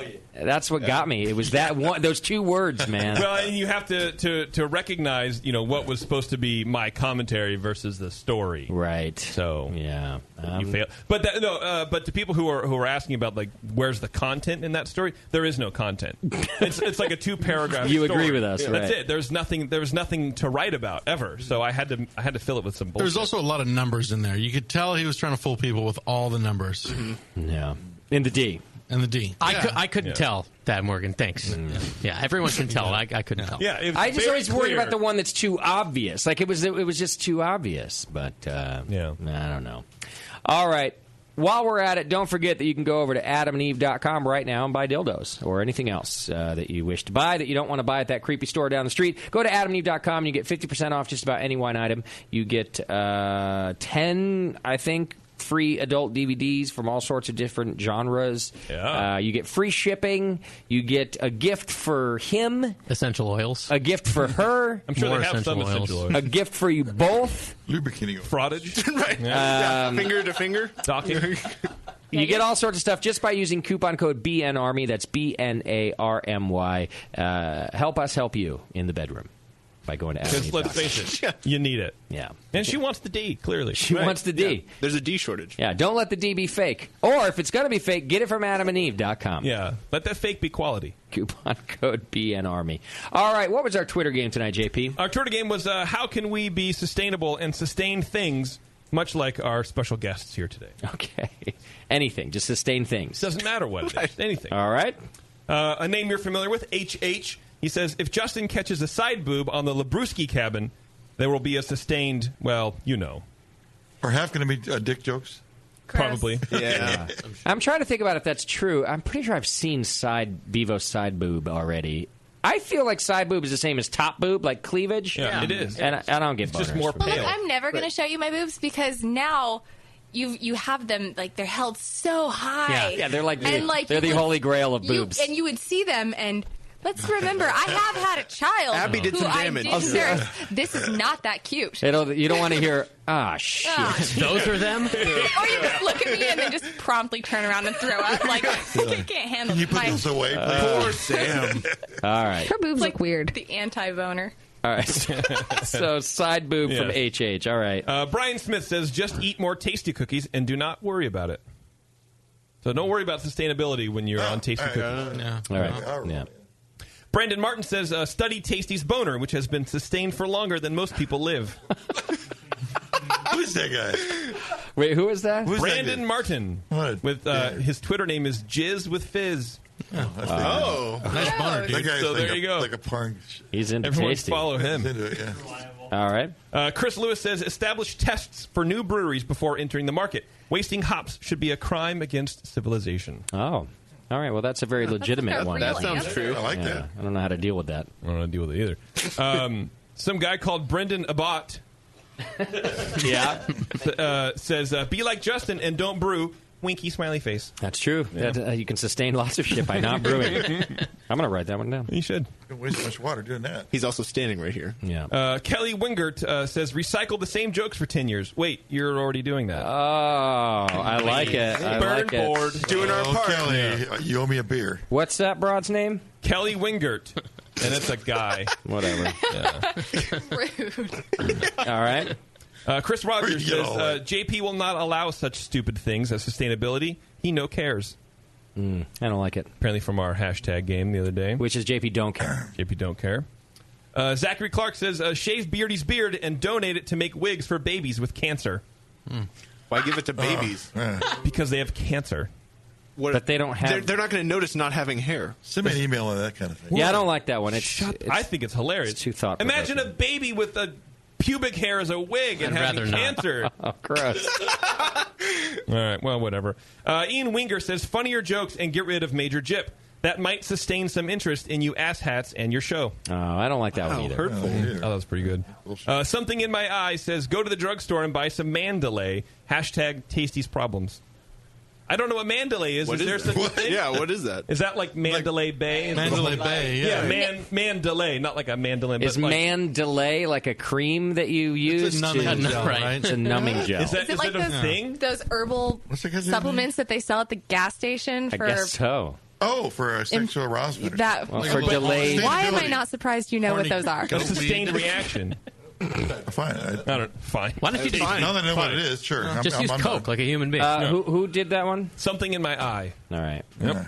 People are very interested in his sexuality. Do you have one more good one instead of 5 more good ones, for example? Well, pick your best one of the next. Okay, I have one more. Fine, I'll save the shitload. I'll save the other one. And they're not great. No, they're not that good. So we can wrap it up. One was, plugged for me. But I'll skip that one. Yeah. I'll skip that one. I'll put myself aside for the show. Thank you. Blobbergop says, convert Tasty's corpse to oils for more THC than the entire continent could ever need. Okay. Couple tasty ones in here tonight. All right, here were my finalists. See what you guys think. HH said side boob will keep me sustained. Okay. Brandon said that we should study Tasty's boner. He's had it for longer than most of us have been alive. Yes, He thinks. all of his boners. Brendan, I forgot what Brendan said because I can't read my Be writing. like Justin and don't brew. Oh, yeah, don't brew. Winky, That's what it says. Winky smiley face. Amazing, I can't even read my own writing.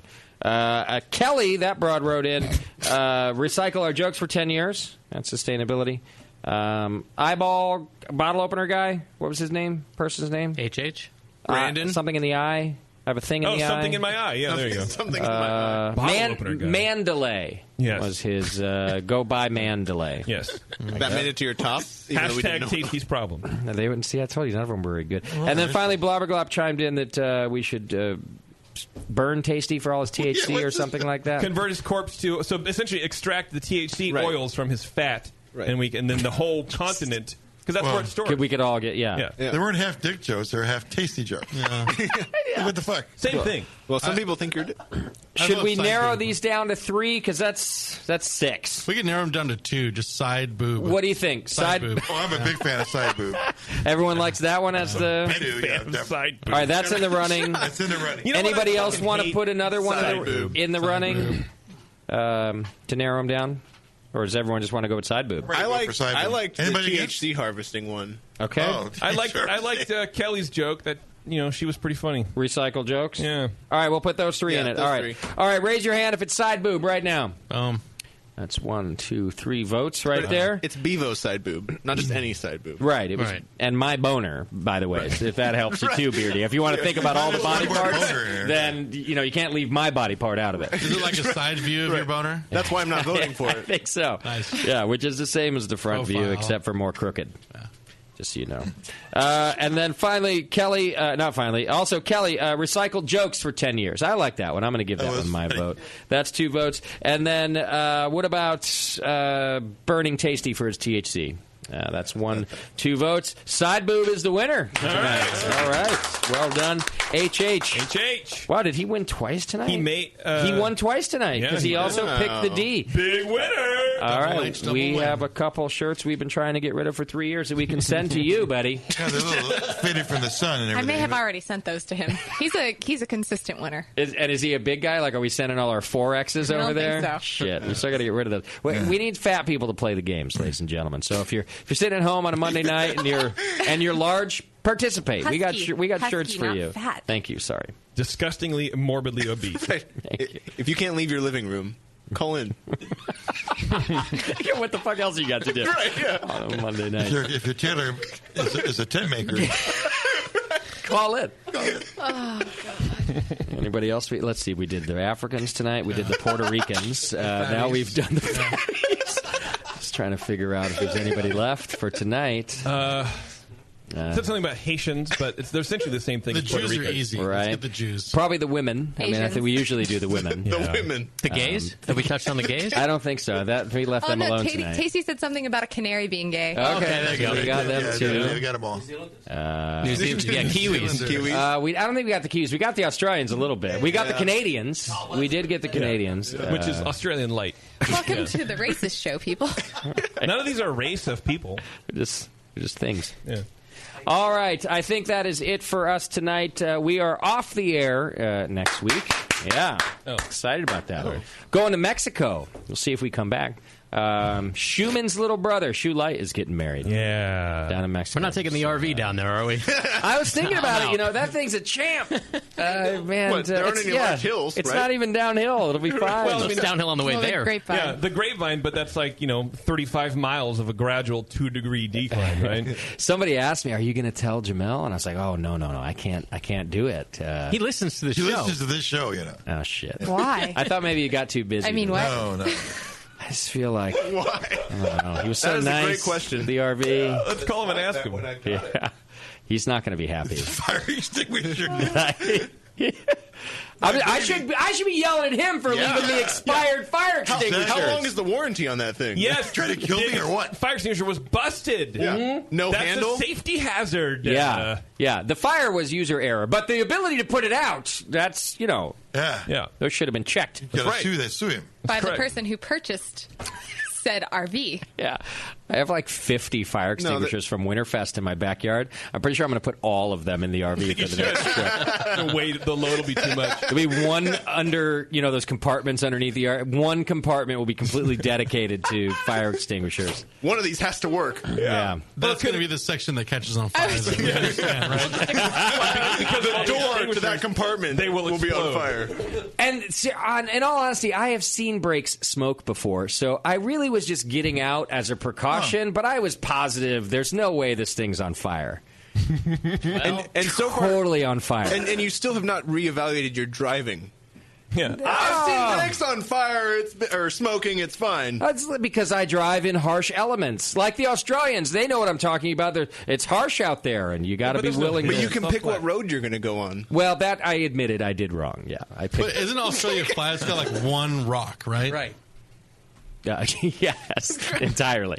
It's where they all live under. It's real weird. It's cool under there. And if the RV was in better shape, so you could have gotten in to get the fire extinguisher that didn't work faster had we not been forced to deadbolt the door because that flies open on the road. That's true. The door occasionally flies open, so we have to deadbolt it, which is why I had to scream and yell and bang. Like, open the door quickly right now! And I'm like,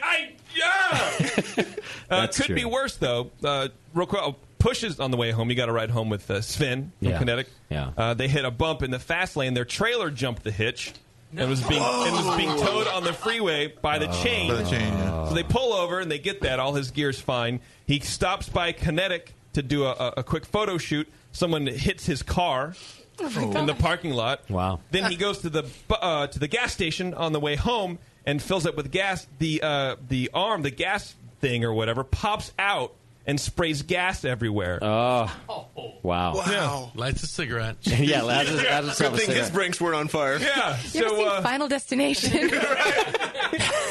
I feel like Someone that is check in on him right now. Right. And before the whole trip started, he's like, man, some guy knocked my coffee over at the airport. I have a bad feeling about this trip. He did say that. Yeah, he did. And I'm going, So it was Push's fault. He was the jinx. he's the jinx. He went south. Yeah. Well, you And guys he parks a lot. You know what the thing is about that trailer situation? I'm pretty sure they don't have a very large trailer. I have seen that happen, and the hitch part of the trailer, right? There has a name that's not hitch. The hitch is what comes off of your car, and then there's the pole that comes there. Thank you. The receiver. A lot of times when that happens, especially if it's like a smaller trailer, that thing digs in the ground like think about a pole vaulter. It hits the ground, and the trailer behind it goes flying like through the. I've seen it happen. Wow. Not on my own vehicle. But then you don't have to stop because now the trailer's on top of your car, so you can just keep going at that point. So I'm feeling like, all in all, we're all pretty lucky. Yeah.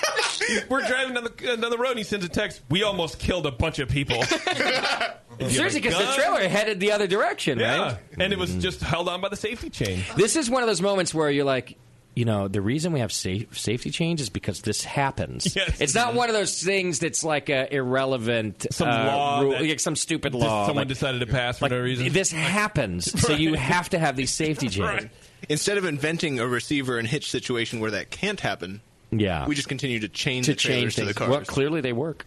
Yeah, Warren. Why don't you don't worry about it? If it ain't broke. Maybe I could be on the edge of inventing something that'll make me a lot of money. It's like brakes that catch on fire. Why fix that when we have fire extinguishers, right? Exactly right. Yeah, They're why so is much that hard? cheaper and faster. Fire extinguishers. Just fucking spray it down. Instead of driving responsibly. Crack a beer.